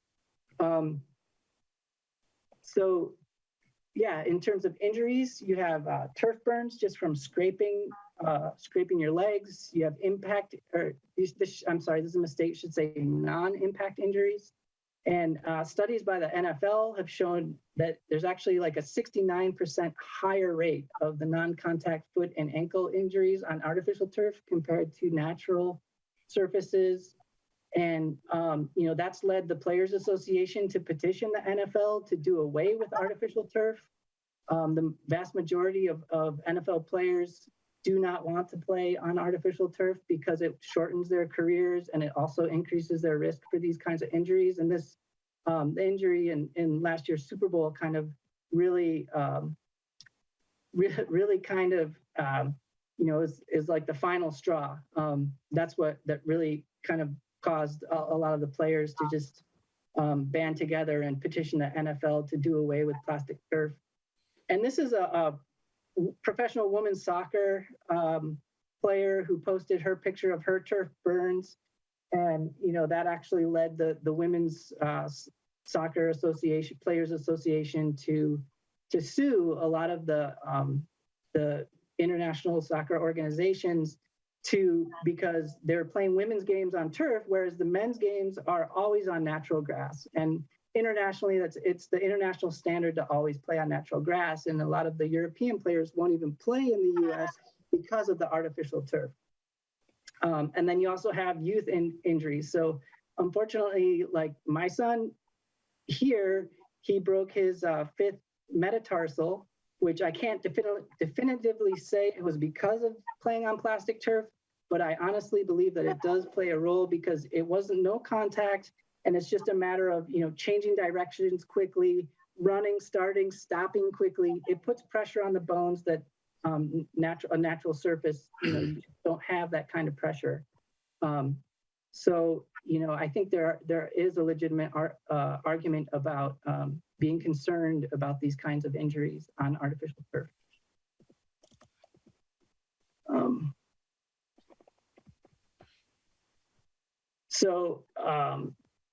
As I mentioned, we know there are hazardous chemicals in that plastic turf. The question is just, does the presence of those chemicals cause, adverse health outcomes, either immediately or later in life? And the short-term studies are inconclusive, but there's a lot of ongoing studies now because it has become such an issue. And there is such a proliferation of artificial turf being installed all throughout the country.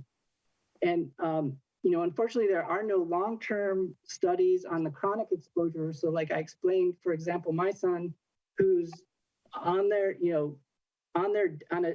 just about a daily basis, spending thousands of hours out there over many years, how does that impact health? We don't know. There's a study that's currently underway from the California Office of Environmental Health Hazard Assessment. So we're anxiously waiting those results. The argument is, well, it's still hypothetical. And yeah, it's true, it is hypothetical, but there's also a lot of things that were hypothetical, cigarette smoke, cigarettes leading to cancer, secondhand smoke leading to cancer, lead, asbestos, BPA, which is that plastic, BPA free. We all want to eat and drink out of BPA free plastics because BPA it was at one point hypothetical, but we know that's actually can cause some serious health problems. So that's now eliminated from food grade plastics. And even climate change was hypothetical. And now we're seeing all of those, the earlier predictions come to pass. So yes, it's hypothetical, but do we want to be conservative, or do we want to, just wait for the science to back it up? So, and I mentioned too that several turf companies and school districts are dealing with the fact that they've been cited for Prop 65, and also other safety issues related to the plastic turf. And one of the major, the Children's Environmental Health Center of the Icahn School of Medicine are, they have a lot of information about this topic. And, what they say is that, one, children are uniquely vulnerable to these harmful exposures. And the studies are ongoing and inconclusive. It depends on, we say, well, millions of kids are playing on plastic turf every day and it seems to be fine. But it really depends, as with any environmental toxin, the dose, the size of the dose, the frequency of the dose, and the duration. So it's really, how much, how often, and how long are they out there? Those can all be factors that could come into play. And we know that a lot of the chemicals that are banned from children's toys are actually in those plastic turfs. So, we've already banned those chemicals from toys, but yet the kids are out there playing on the turf that has those banned chemicals in it. And until the findings are available and conclusive, they recommend a moratorium. And there are a lot of jurisdictions around the country that have placed moratoriums on this plastic turf. And Boston is the latest kind of highest profile city to put a moratorium, even a ban on the installation of artificial turf on any city property. So interestingly, it's not only Boston, but a lot of the jurisdictions are out on the East Coast. It seems to be in New England is where a lot of the, a lot of this is being debated, and a lot of the jurisdictions are deciding to either put a moratoriums or all-out bans on the installation of plastic turf. Environmental concerns, I mentioned a lot of these earlier. They contribute to plastic pollution, contribute to climate change, mainly from the manufacturing of plastic turf. And also, as the plastic itself breaks down, it emits greenhouse gases, microplastics. As you can imagine, when you have a storm on artificial turf, there's just surface runoff. And that runoff contains a lot of microplastics and a lot of chemicals that are in the infill, so it pollutes stormwater. You lose the hydrological functions of a natural soils, so they don't store water, they don't recharge groundwater, and they don't hold that water for in times of drought. They also contribute to the urban heat island effect. So, urban green spaces are needed to reduce heat in terms of climate change, as we have more and more heat waves. But the plastic turf actually makes the surrounding area warmer, not cooler. So that's an issue. I mentioned the habitat loss, and then you lose these functions from the cooling effect that natural grass has from evapotranspiration. The natural turf is actually cooler than the surrounding asphalt and cooler than the surrounding area, not warmer. So you have the opposite effect with natural grass. You have a cooler surface rather than a very, very hot surface. You also have a carbon sequestration function. They sequester carbon from the atmosphere. They don't emit carbon to the atmosphere. I mentioned the loss of habitat and refuge for insects and birds. And I also mentioned the study that's currently underway at the Environmental Health Hazard Assessment Office, and also that, we have the Prop 65 issue. So this is a short video I took of a plastic turf in, I think it was in Redwood City. I guess you can't see it now, but that's okay.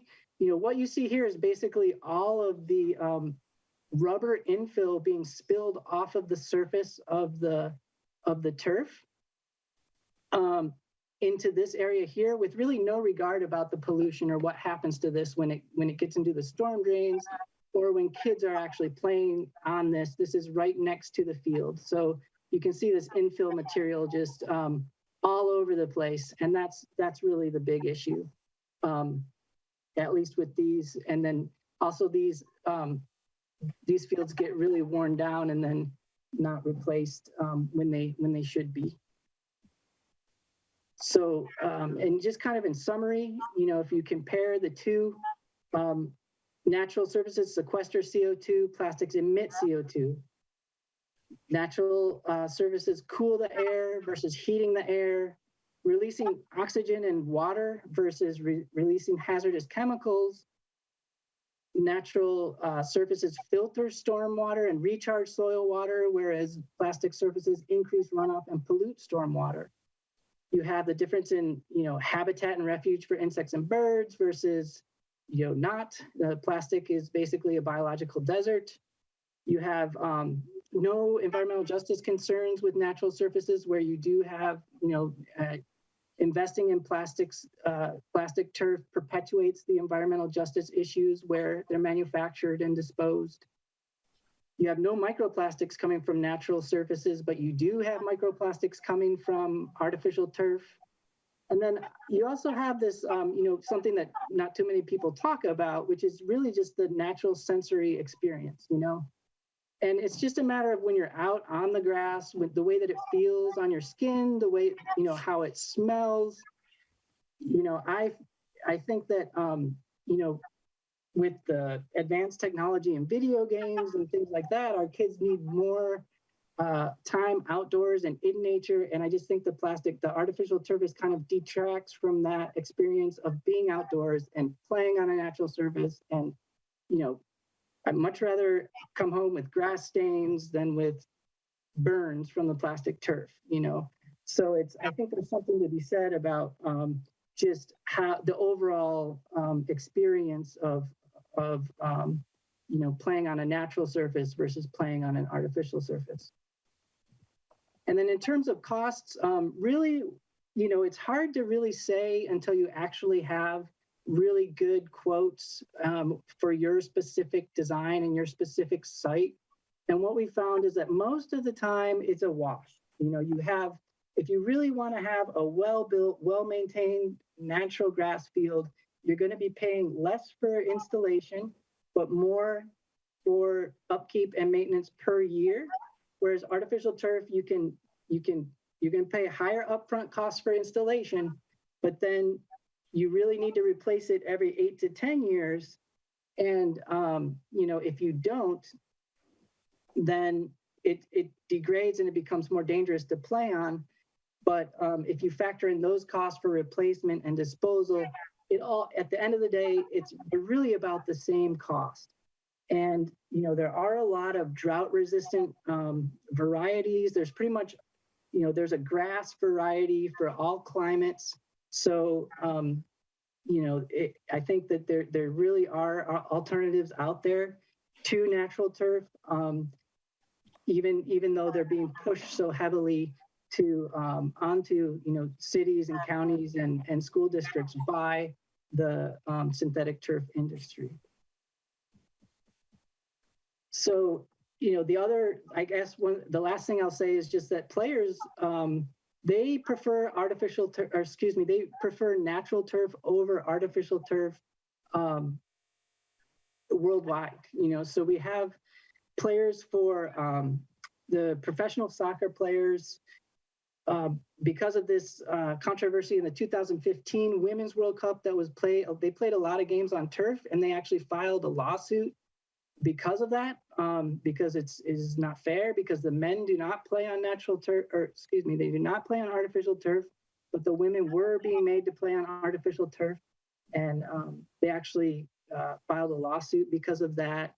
This is the Association for Professional Soccer Players. They want to play on natural turf. And the NFL stars also started a petition to ban artificial turf in football. And, it's not just football and soccer. It's also lacrosse or just about any other sport you'd want to play. natural turf is definitely preferred by the elite players. So I guess I'm happy to answer any questions. That's all I have for you, but I do encourage you to check out these two websites. They have a lot of really helpful information, and there's just so much, you can go so deep on all of the points that I've presented that, it's really worth checking out if you're interested and learning more. Okay. So, Thank you very much, Matt. I'm going to quickly hand it over to Claire to manage any questions.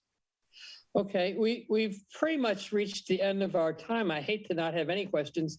I do want to go really quickly to Ray Mueller, who has joined, and then we'll come back and see if we can get maybe one or two questions in for Matt, if that's okay. So Ray, welcome to the MCC. Thank you. Can you hear me? Yes. Okay, well, I apologize. My video is not on. I'm driving in my car back from Kings Mountain right now, but it's just a pleasure to be able to drop in on to see all of you. I think I'm prohibited by talking about certain things happening right now in the county because this is a government resources. So I just wanted to say how much I appreciate all of you and all of the great work that you do. And hope someday in the future I get to work with all of you. So, and also wanted to share, I just saw a mountain lion, which I'm pretty excited about on the 35. So, but thank you for acknowledging I was with you all, Claire, and it's been a pleasure to get to know all of you. Thank you for stopping by, and drive carefully. Thank you. Okay. Bye-bye. Looks like there's three people with hands up. We're really short on time for this item, but I think we'll get these three questions in, and let's start with Len. Yes, actually, this is a question for Dan as a sponsor. Earlier in the year, we've heard a lot about lead in the aviation fuel. This is an informational presentation. Are you looking to go forward with action in this area, Dan?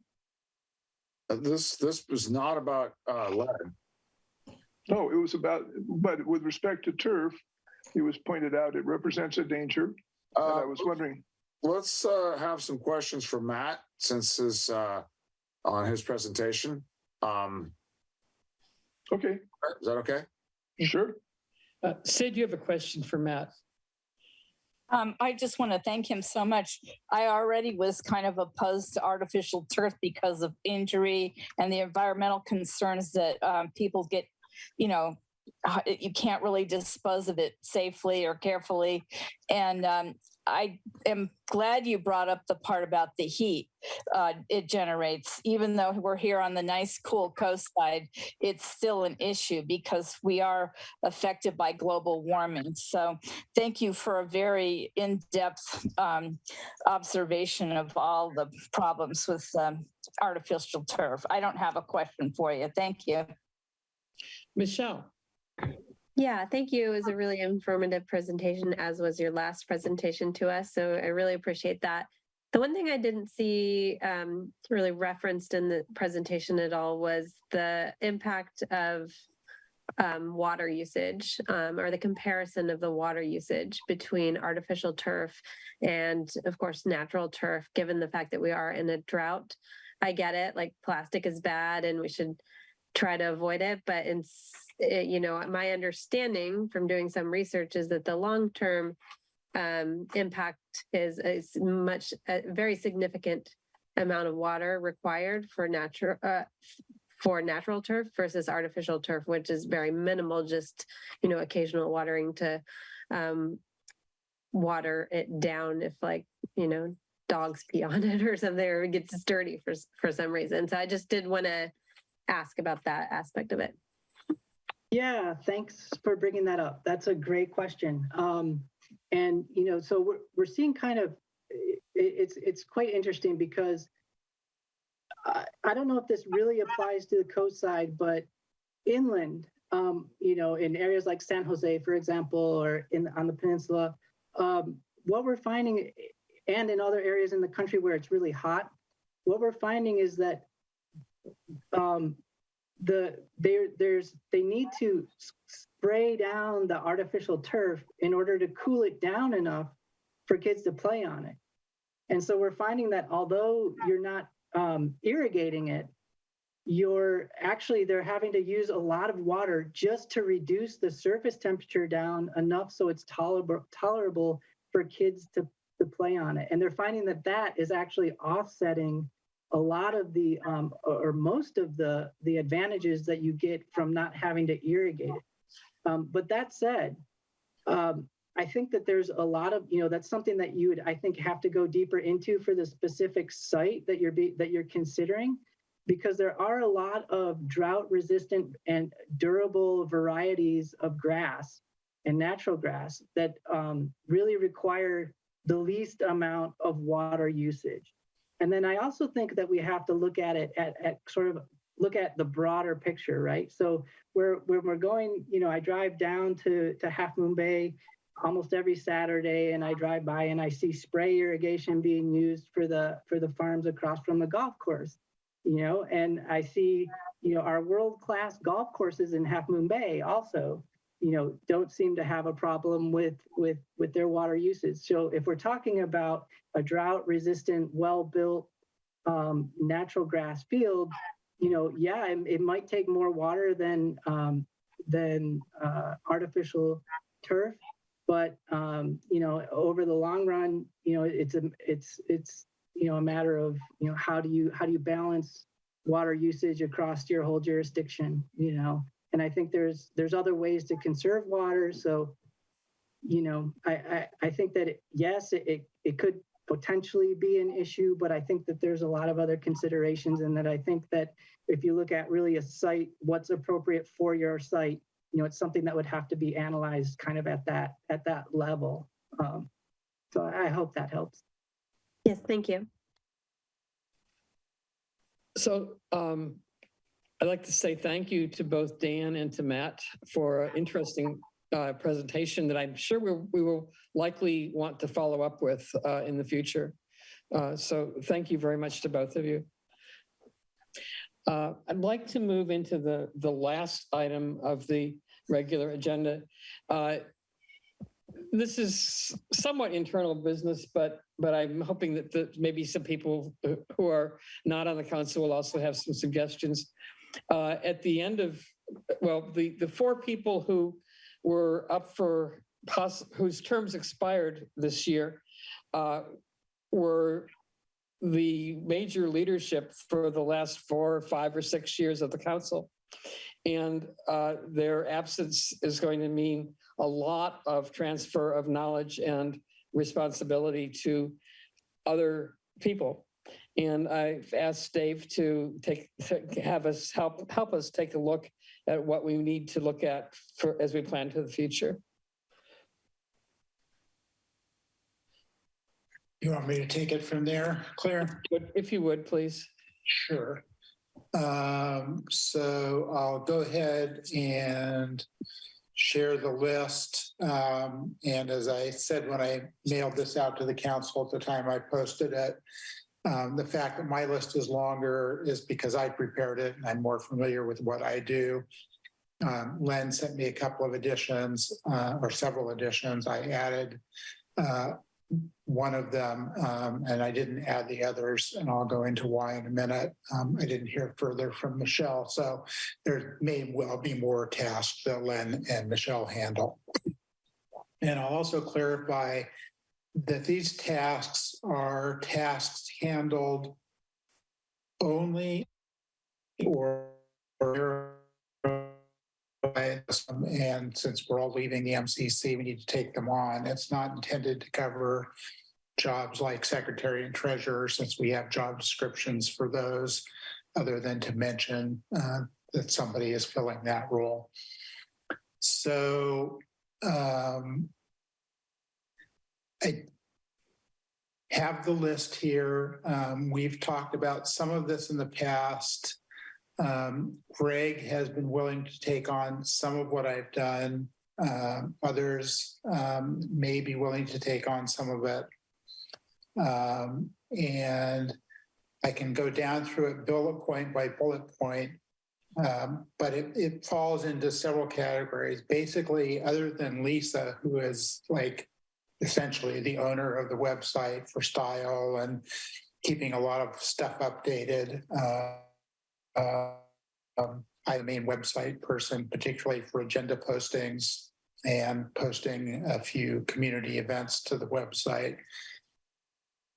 So that's a particularly big item. And I will say that after I leave the council, only 2 more meetings after this meeting, that I will be around to answer questions, but I will not be doing these functions. So some of these functions may go to new council members. And hopefully we're going to get a 7th person appointed by the supervisors, but I don't think you want to wait until that happens. So, the basic categories are sort of IT stuff, information. Also maintain the MCC mailing list, which I owe turning over to Michelle as she leaves the council to turn over to somebody else. And for some reason, I seem to have a mind block on that. I need to come up with an email that we can send to people on the agenda list so that they can get subscribed to MailChimp, which is our other list that we plan to continue with. And then there's following a number of other agencies, most of which are on the MCC task list. For those who don't know, we have a task list that we go over every year at our retreat. So those don't need to be gone into in any great detail, but mainly it means I'm on the agenda list. Most of the bodies that on the coast and a number of the county bodies, as are some of the other council members. I'm not the only one who does that, but I do follow them pretty closely. I'm one member of 3 of the planning committee. As noted, Claire and Jill are the other 2. Sometimes I'm the most active, sometimes Claire is the most active, sometimes it's Jill. But that's a pretty critical role. It's one of the things that led to the founding of the MCC. So with CDRC, some of that's gone, but still in a very important role for the Midcoast. One thing about the MCC email account that Lisa reminded me about is we have a calendar on the MCC website, which is quite useful, listing meetings for most bodies on the coast, as well as a number of the county boards and commissions. And that comes out of the Google Calendar for the MCC mailing account. So whoever takes that on will need to coordinate with Lisa so she continues to have permission for that. Nothing will happen, but it will need to be considered. An item to consider, I'm not required, is I have passwords to the website and a number of those accounts. You may wish to change them, or you may wish to trust me not to use them. And then, as tonight and many other meetings, most of our other meetings, I run the Zoom meetings. As we heard earlier, we don't have to do that, or we can't do it as a council. And in 2020, when we have certainly talked and planned to continue hybrid meetings, allowing the public to connect over Zoom. So somebody is going to have to do that.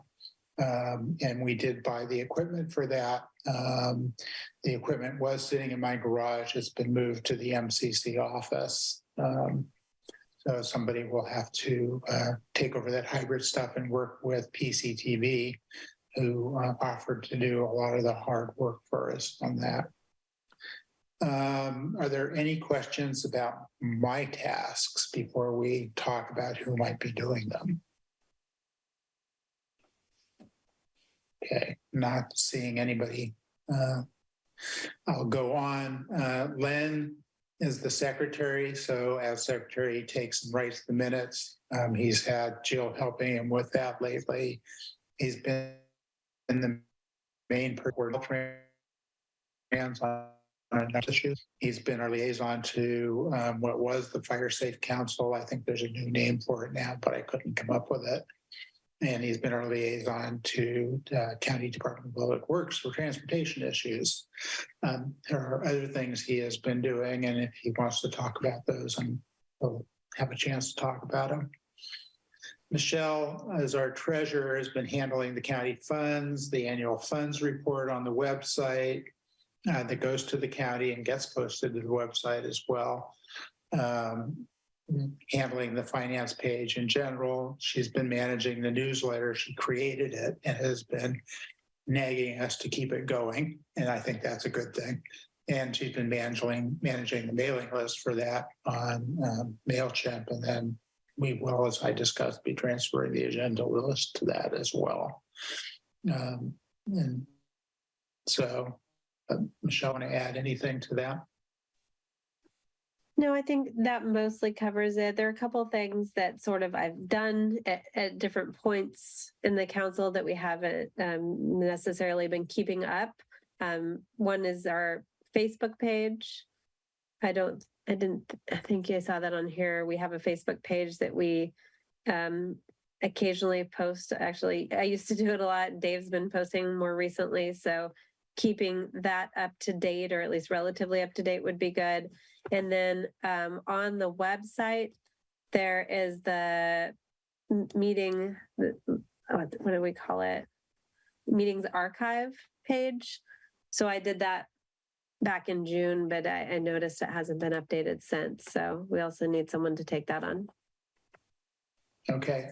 Point of order, can we have this document turned into a Google document and allow the other members it is a Google of the document. council? Okay, allow the other members of the council to add their thoughts, even if it's not polished, like Michelle just raised several things. I don't want to forget them. Sure. I'll mail the link out to everybody with editor permissions. Well, and also, I was just also going to note that we do have a document which contains some of this stuff, which is what we go through at the annual retreat in January. And so that actually, a lot of these things, probably not all of them, are listed on that. I'll volunteer to take responsibility for merging whatever comes out of this document with the other list. And you're right, there is overlap. But this seems to be the place people are putting their thoughts. So I'd like to just capture all those thoughts, and then we'll tidy it up and merge it later. Yeah, I was trying to avoid duplicating what was in the that was sort of the that I had some duplicate. One of my concerns is that we at least take a look at this now, because all of y'all are still here. And if there's things that somebody needs to learn in the next 2 months, now is the time to learn it. Yeah. And so before we go on, I got Michelle, Len, is there stuff you want to add to your list? Not so much as that as to qualify it. As Dave shows in his list, he has liaison to Fire Safe. That's the Fire Safe Council. It's really Fire Safe for San Mateo County. We've had a seat on that this past year, and I plan to ask the chair of that whether they're looking for someone to continue in that role from the MCC. In working on transportation issues for about 2 or 3 years, Michelle and I have been the primary contact points with Caltrans because as we were chair, when some issues were coming up, the more senior people got in touch with us, and that's a useful link to keep there. And then there are a lot of things happening on transportation projects, as we see from the opening comments. Now in there, and I'm not sure everybody knows or not, but Gus is actually now on the San Mateo County Citizens Advisory Committee for the Transportation Authority. We've never had a person in that role. It's perfectly okay for him to be there and on the MCC, so I think that's a big plus. In doing that, I felt I would have a fair bit of communication with him, and I know it was helpful in the letters that we worked on in the last meeting. So I had occasion to talk to county council about this relative to the Brown Act limits. And basically it was interesting what I learned. Until election day, Gus is perfectly free to ask as a citizen and to work with up to 3 council members with no concerns of violation of the Brown Act. Once election day occurs, he counts as a council member. And should he then work with 3 other council members, it does create a conflict. Tim Fox was both explicit in that it's clear that that's the case, but it's never actually been tested. So it's unfortunate. And that's just a background because we may be talking about other things between outgoing council members and current council members. So, but basically, in the work I'm most interested in, it's a transfer of knowledge or connections. And I think those are listed pretty well there. I also feel that relative to the secretary's duties, there are some things that should be looked at in the future. And those are probably things to bring up in conjunction with the MCC retreat early next year. Will you list those things in this document? Yes.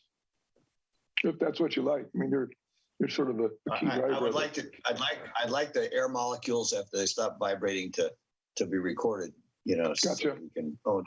And I would like to have a name put next to every one of these things. Admittedly, that's a function of the retreat. But if we're talking about training, as Michelle was mentioning, if you would put down the names of the people who have volunteered to accept the training. For instance, I've agreed to take a MailChimp training, et cetera. I'm happy to start. Yeah, and you guys can all add that after I give you the edit access to this document. I think that the most critical things to have by the December 14th meeting are the agenda posting, the agenda mailing list / newsletter mailing list, obviously, because we need those to continue. But there is a 5-week, 6-week period. I forget which. There's either 5 or 6 weeks between the December meeting and the first January meeting. So people can be trained on that. I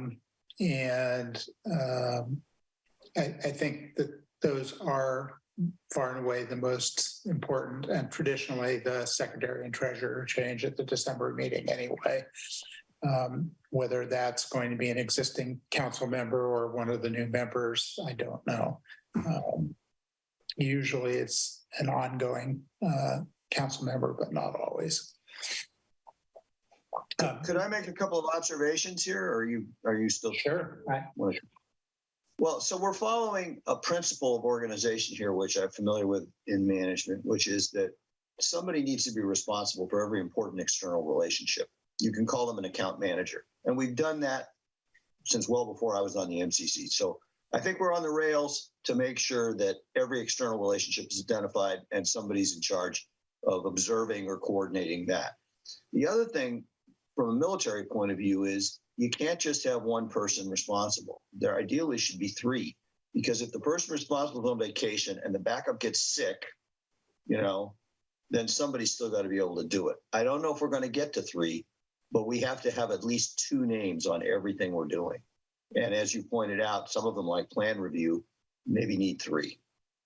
Yeah, you have to be a little careful of that because of the Brown Act issues. Because if you have 3 people responsible for something and then you need to write about it and there's a 4th person, you got real problems. But I don't disagree in principle. I think it's extremely unlikely you'll ever get to 3 people for any given task. It's been really hard sometimes to even get 1. But again, some of these are in the task list. And I think keeping those in the task list and handling them at the retreat, which traditionally happens after the first meeting in 2023, is fine, other than the most urgent ones. And, you know, if somebody else thinks something else is urgent enough that needs to be handled before them, that's fine. Well, then I would raise 2 things. One is, Dan, apparently you helped recruit the fellow I don't know who's filling another seat, right? And my question is, can you get him to talk to some of us so we can find out what his capabilities and interests are, so we don't go into the next year blind? I mean, it would be great if this guy were an expert on web software administration, but, I don't know. We really need to know something. If you know this guy, if you can get him to talk to some of us and find out what he'd be interested in accepting as responsibilities. And the other thing is I want to suggest that we should pick the date for the retreat now. So I don't want to wait till March like I think we did. Was that right, Claire? We waited till March to have the retreat recently. We need to get the assignments. I don't recall when it was. I believe it was. Well, we won't have a lot of carryover. We won't have a lot of carryover, so we need to nail that down right away, I think. Well, Dan, Greg, I want to repeat to the council what I told you. The most critical person for that is having the supervisor attend, especially this first year for a supervisor. And you can't pin that down till after the election. But you can certainly choose dates that work for everybody else. And if we were to invite the new supervisor on November 9th to a certain date, maybe they could make it work. It's too early to schedule the retreat. Why is that? I think you can tentatively schedule it or choose 2 or 3 possible dates. Obviously, you can't finalize it until the new council members are on because they don't know. Well, I mean, Gus is here, but Scott is not here. Scott's email address is in his candidate filing, by the way. And when I spoke to him, when I ran into him, he said that my email to him had gone to the spam bucket, but maybe we can reach him through his email address. I've tried. So I want to understand why Dan's saying it's too early to pick a date, even a provisional date. Obviously, we change it for the supervisor. Yeah. So Dan, why do you think it's too early to pick tentative dates? Well, a lot of problems arise when we act too early. We've never acted this early in considering scheduling a meeting. Scott is not on this meeting now. To answer your earlier question, Greg, I do not know Scott as well as you may think I do. But I did communicate with him recently. It was just an email, quick email. So it sounds like he's on board, but I don't know. So he's not here. The new supervisor's not here. It just doesn't make any sense to start scheduling now, in my opinion. We've never scheduled it this early. In the 11 years. I hear you. We've never scheduled it this early. We haven't had this kind of turnover or loss of senior staff either. At least not in my waking memory. Right. There's a lot of other issues I think that we should focus on that first. Like what?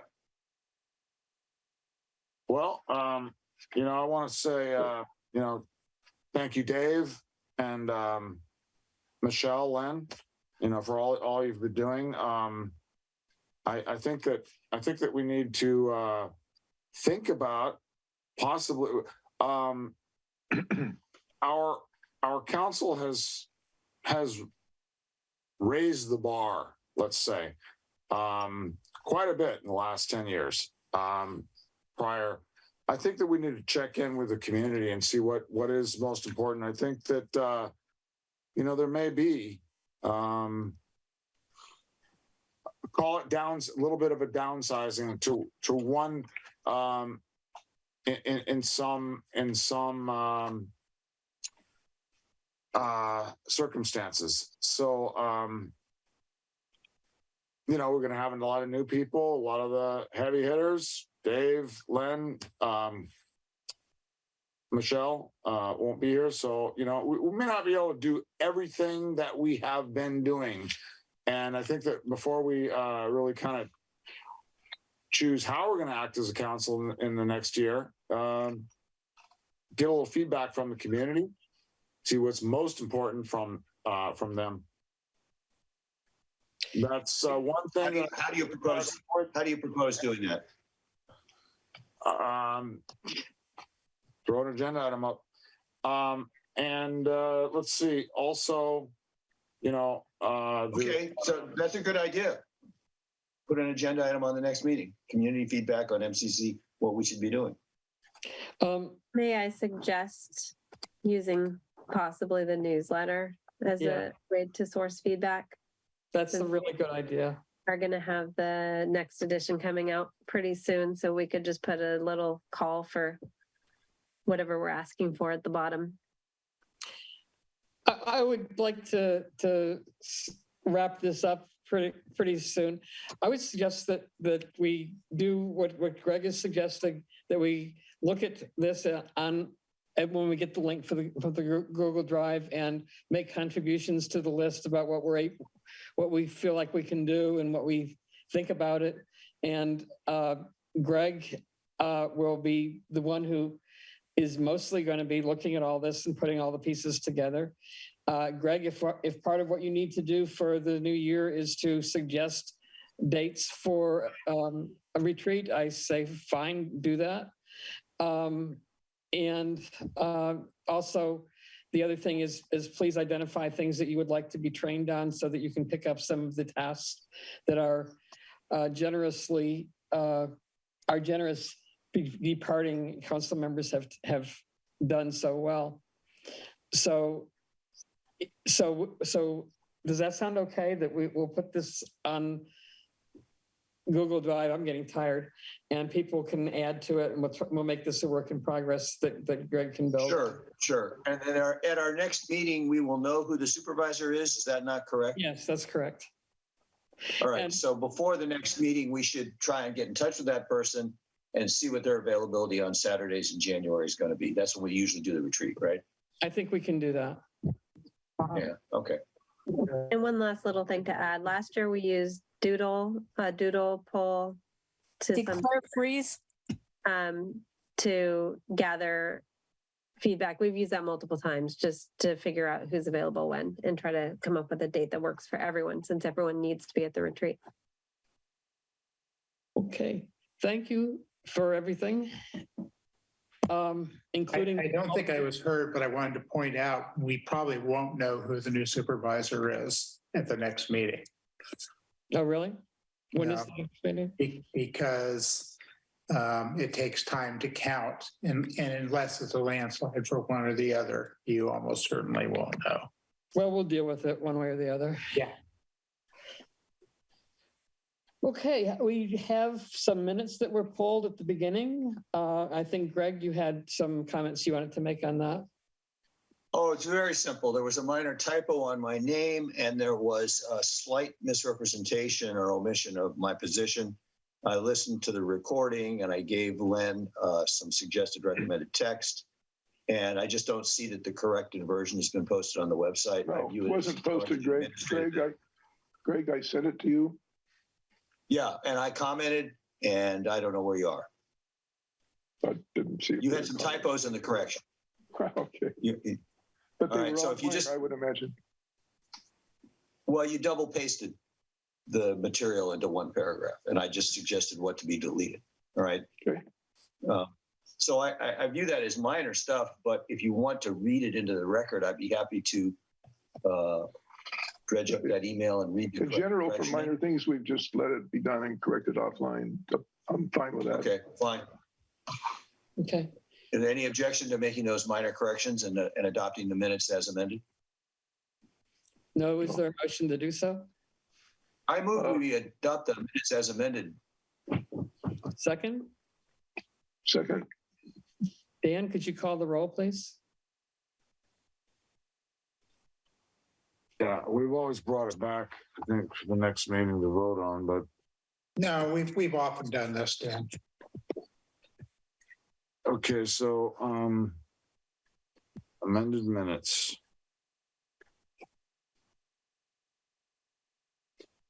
Claire?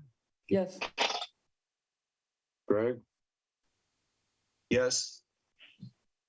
Michelle? Yes. Len? Yes. Dave? Yes. And Jill's still not here. And I'm yes, so that's 6-0. Thank you. We can move to council activity, which I gather is fairly meaty tonight. Who wants to start on that? I do. Okay, go ahead. We have Hannah Ormshaw coming to our next meeting. I think we'll confirm that when Claire goes through that.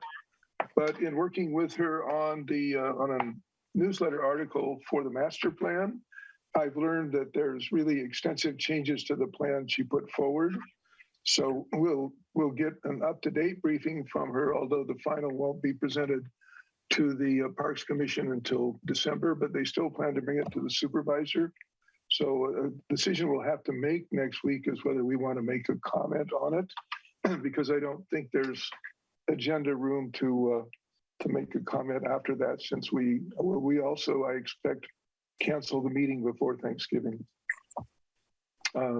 That's just an update there. In talking to Chana Singh, she said that the consultant working on the what we refer to as the Moss Beach Corridor project can be expected to come and give us an information briefing in December. And so expect to hear from her in terms of agendas there. That'll be the first time we've really heard anything substantive about that project. I'm sorry, I didn't catch what that project was. It's the Moss Beach Corridor project. Okay, thank you. So you do that. And with respect to Quavo, I've learned that, well, I think we've heard from really information forwarded to Claire from Lisa to Claire, that now the Cypress Point project environmental review will extend out into mid next year. And in trying to understand what that looks like, it's something of a work in progress there.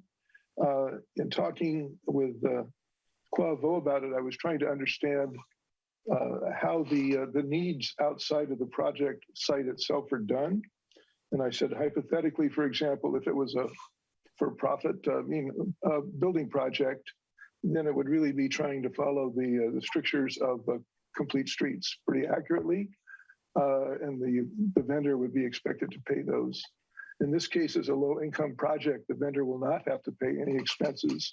So whatever is defined is something the county will have to pick up. I know that Don, through Alina, has been open to say that he wants to see the county pick up what is ever necessary, but it's not at all clear to me that that process will lead to necessarily a very full and robust treatment of that for the project. And we'll have to wait till it moves ahead to see where that is, especially as regards transportation and transportation on Carlos. So I just put that as an update, as a concern to pass forward to the council. That's it. Okay, thank you. Other council activity? Greg? Yeah, I want to comment on the Quavo meeting we canceled. Qua had written, and I don't know who else might have been copied on the emails, that he would not discuss specific properties in El Granada. The whole point of that group was to try and resolve a safety hot point or flash point or whatever on Portola Avenue. He's willing to have a more general community discussion, but to get, notice out and involve the thousands of people in El Granada about whether they all want sidewalks or where they want sidewalks kind of made that meeting counterproductive. So a couple things have to happen. Apparently, and Len is more of an expert on this than I am, there's a complete streets ordinance that the county adopted, which would appear to require consideration of sidewalks and bicycle and safety issues, just like they're experiencing on Portola. And that apparently involves the planning department. DPW apparently seems to be more of an execution arm. So somehow we have to get planning, DPW, and I don't know who else, maybe the new supervisor, to decide what we're going to do, because we need a path forward. I don't think we can just let this issue sit there. It's certainly not sitting there when it comes to the Montera unsigned intersections. We've got people looking at that. So we had to postpone the meeting until we can understand what let's call it an actionable group, an actionable group would be, right? To make that into something that would happen. Len, do you want to add anything to that? That's why we had it before the meeting. I understand. In talking with Clay, I understand his position, and I think there are opportunities there, but I think that's something that will have to be passed on to next year's council. And I've told you and told others, I plan to work on it as an El Granada resident, and even as an El Granada resident who has a sidewalk in front of his house that could stand improvement. But I think that, to look at that, it has to be done along the lines of execution. It can't be done. If you want to look at everything from a complete streets plan, that's good if you're doing something from scratch. But if it's what exists, then your main opportunity to compel people to do it is when they remodel a house or a property extensively. But I think the DPW is interested in helping people identify streets that could be taken on as a block of 6 or 7 houses and do that and do it on several different sites. But to sort of get that framework put together takes more time than I think we can put into it before the end of this council year. Okay. Other council activity? I'm sorry. One other thing I want to mention in terms of the Fire Safe Council, it's not clear. There's lots of activity going on. Yes, Timothy Federal from RCD appeared here, Clara, but I don't think we plan to have any more firm presentations from RCD or others on wildfire till after the first of the year. No, I don't either. So, but I think the spade work to see where we want to be involved is sort of out there to be done. Mm-hmm. Yeah, a lot of things right now are just sort of getting things ready so that can happen in the future. Mm-hmm. Understand. Yeah, Michelle?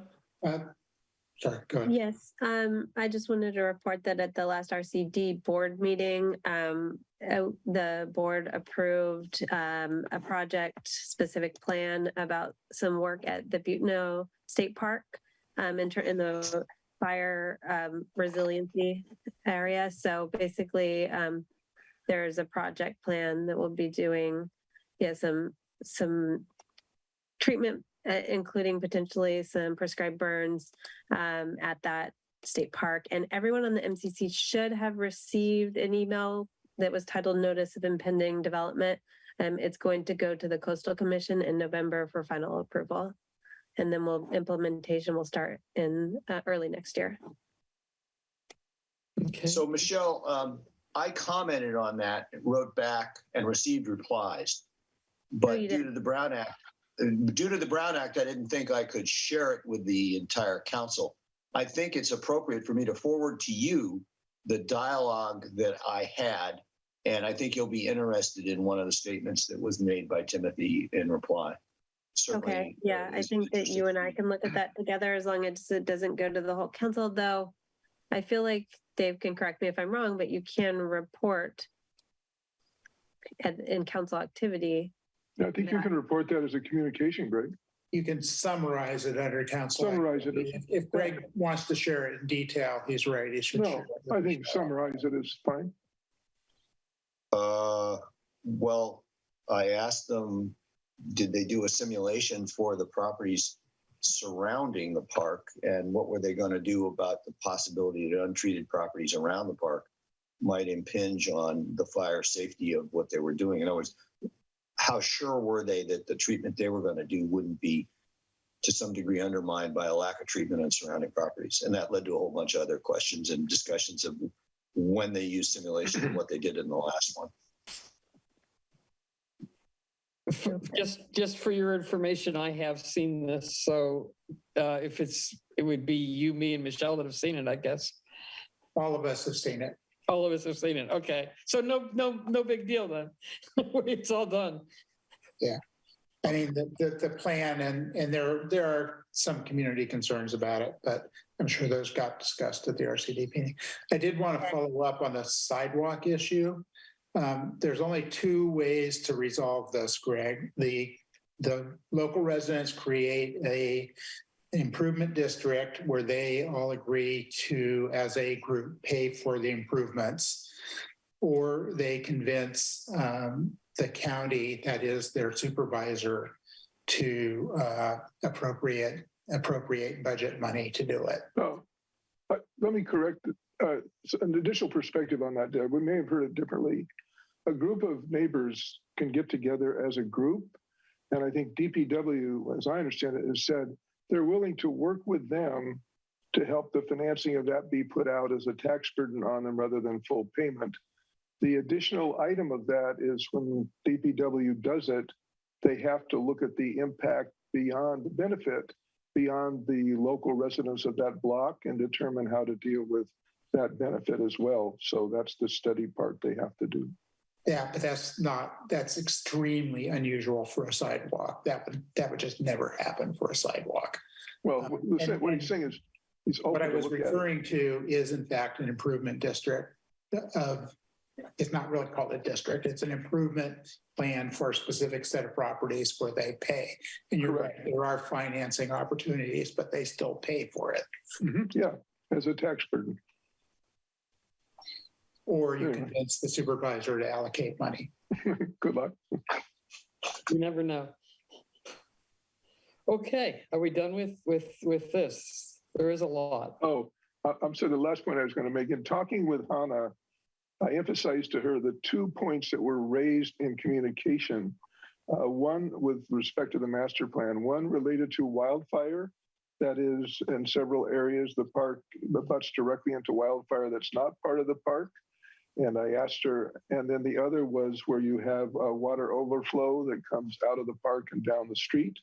And in both of those, we said that the park would need to collaborate with DPW or with other entities with regard to wildfire.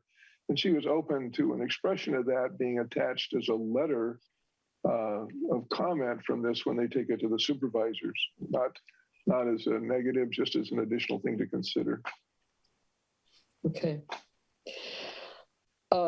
For the agenda for next meeting, I already have 3 things that are committed to. One is the airport item that Michelle wanted to do. I don't know if you still want to. I do really want to, but I'm pretty time constrained. I have to do some international travel between now and the next meeting. And I'd like to talk to Greg about that and see if he could possibly take the lead.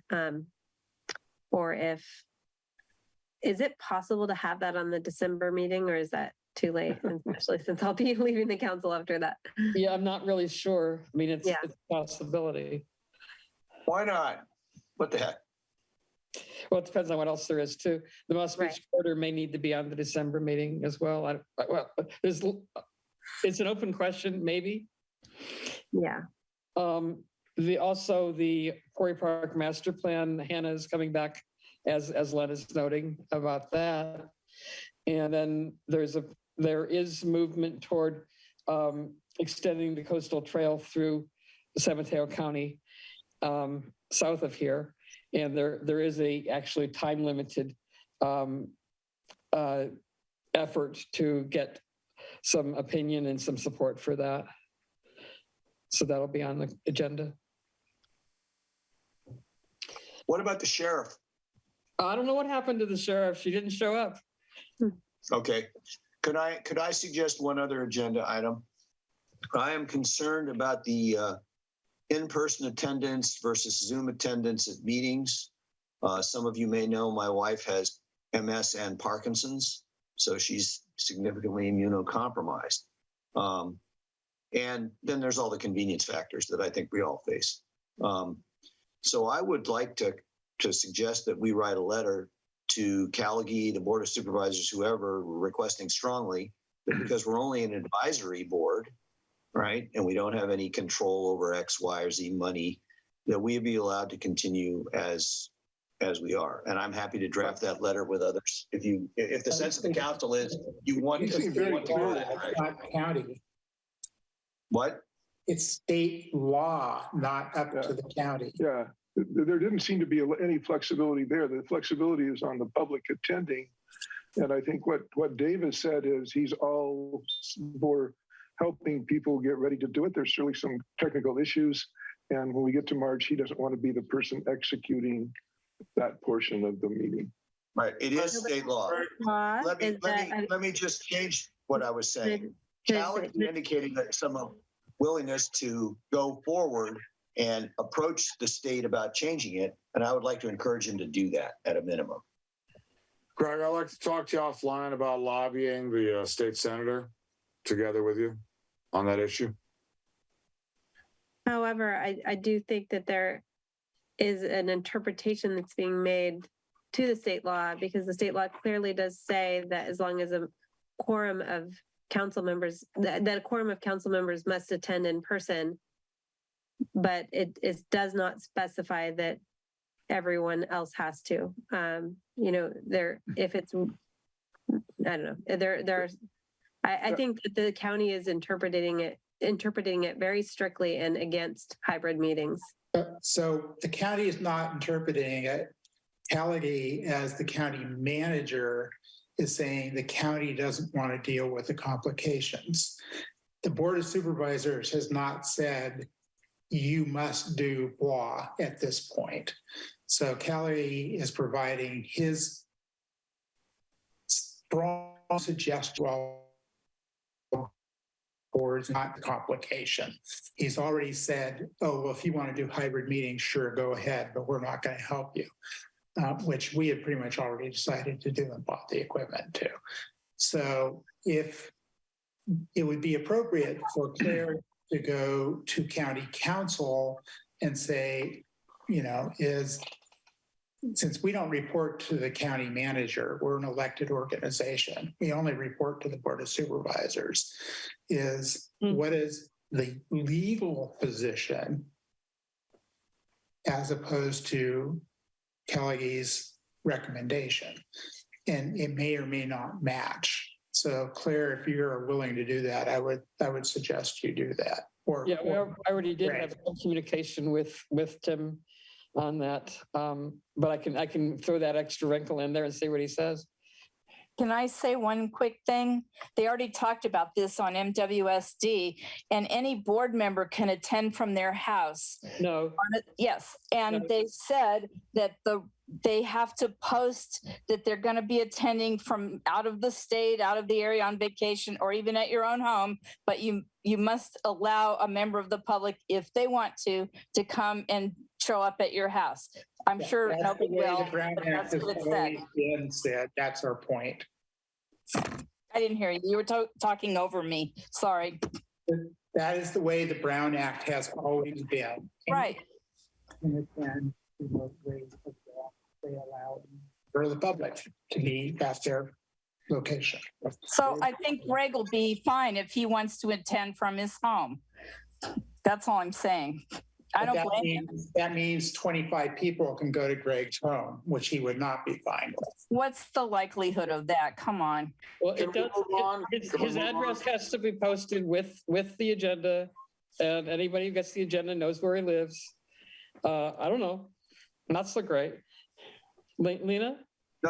Not when you have an immunocompromised wife, right? We're really off point now. Okay. Claire, I know it's late and I don't want to take too much time, but I'm happy to provide the MCC with the answer that we heard from Tim, which kind of is consistent with what we're hearing from the council. I think your understanding is pretty close to exactly right. I mean, you can avail yourself of 2 meetings, I think, a year for just cause, but otherwise, any member who's planning to not attend in person is going to have to open themselves up to a different public option of participation. Maybe you'll have to resign, Greg. It's crossed my mind, but I'm going to do it. I sure hope not.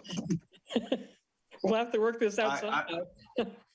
I'm going to work with Dan and anybody else I'm allowed to lobby our state senators and assembly people. This is madness. Mm-hmm. Okay, on that note, do we have a motion to adjourn? Motion to adjourn. I vote we adjourn this madness. I second it. Dan, could you call the roll, please? Okay. Claire, you seconded it? Who moved it? I'm sorry. I think that Greg... Glenn and I moved it together. And Claire thirded it, so. I'll call you, Move. Okay, so Claire, Yes. Greg, Yes. Michelle, Yes. Glenn, Yes. Dave, Yes. Jill's not here, and I'm yes. So 6-0. We are adjourned.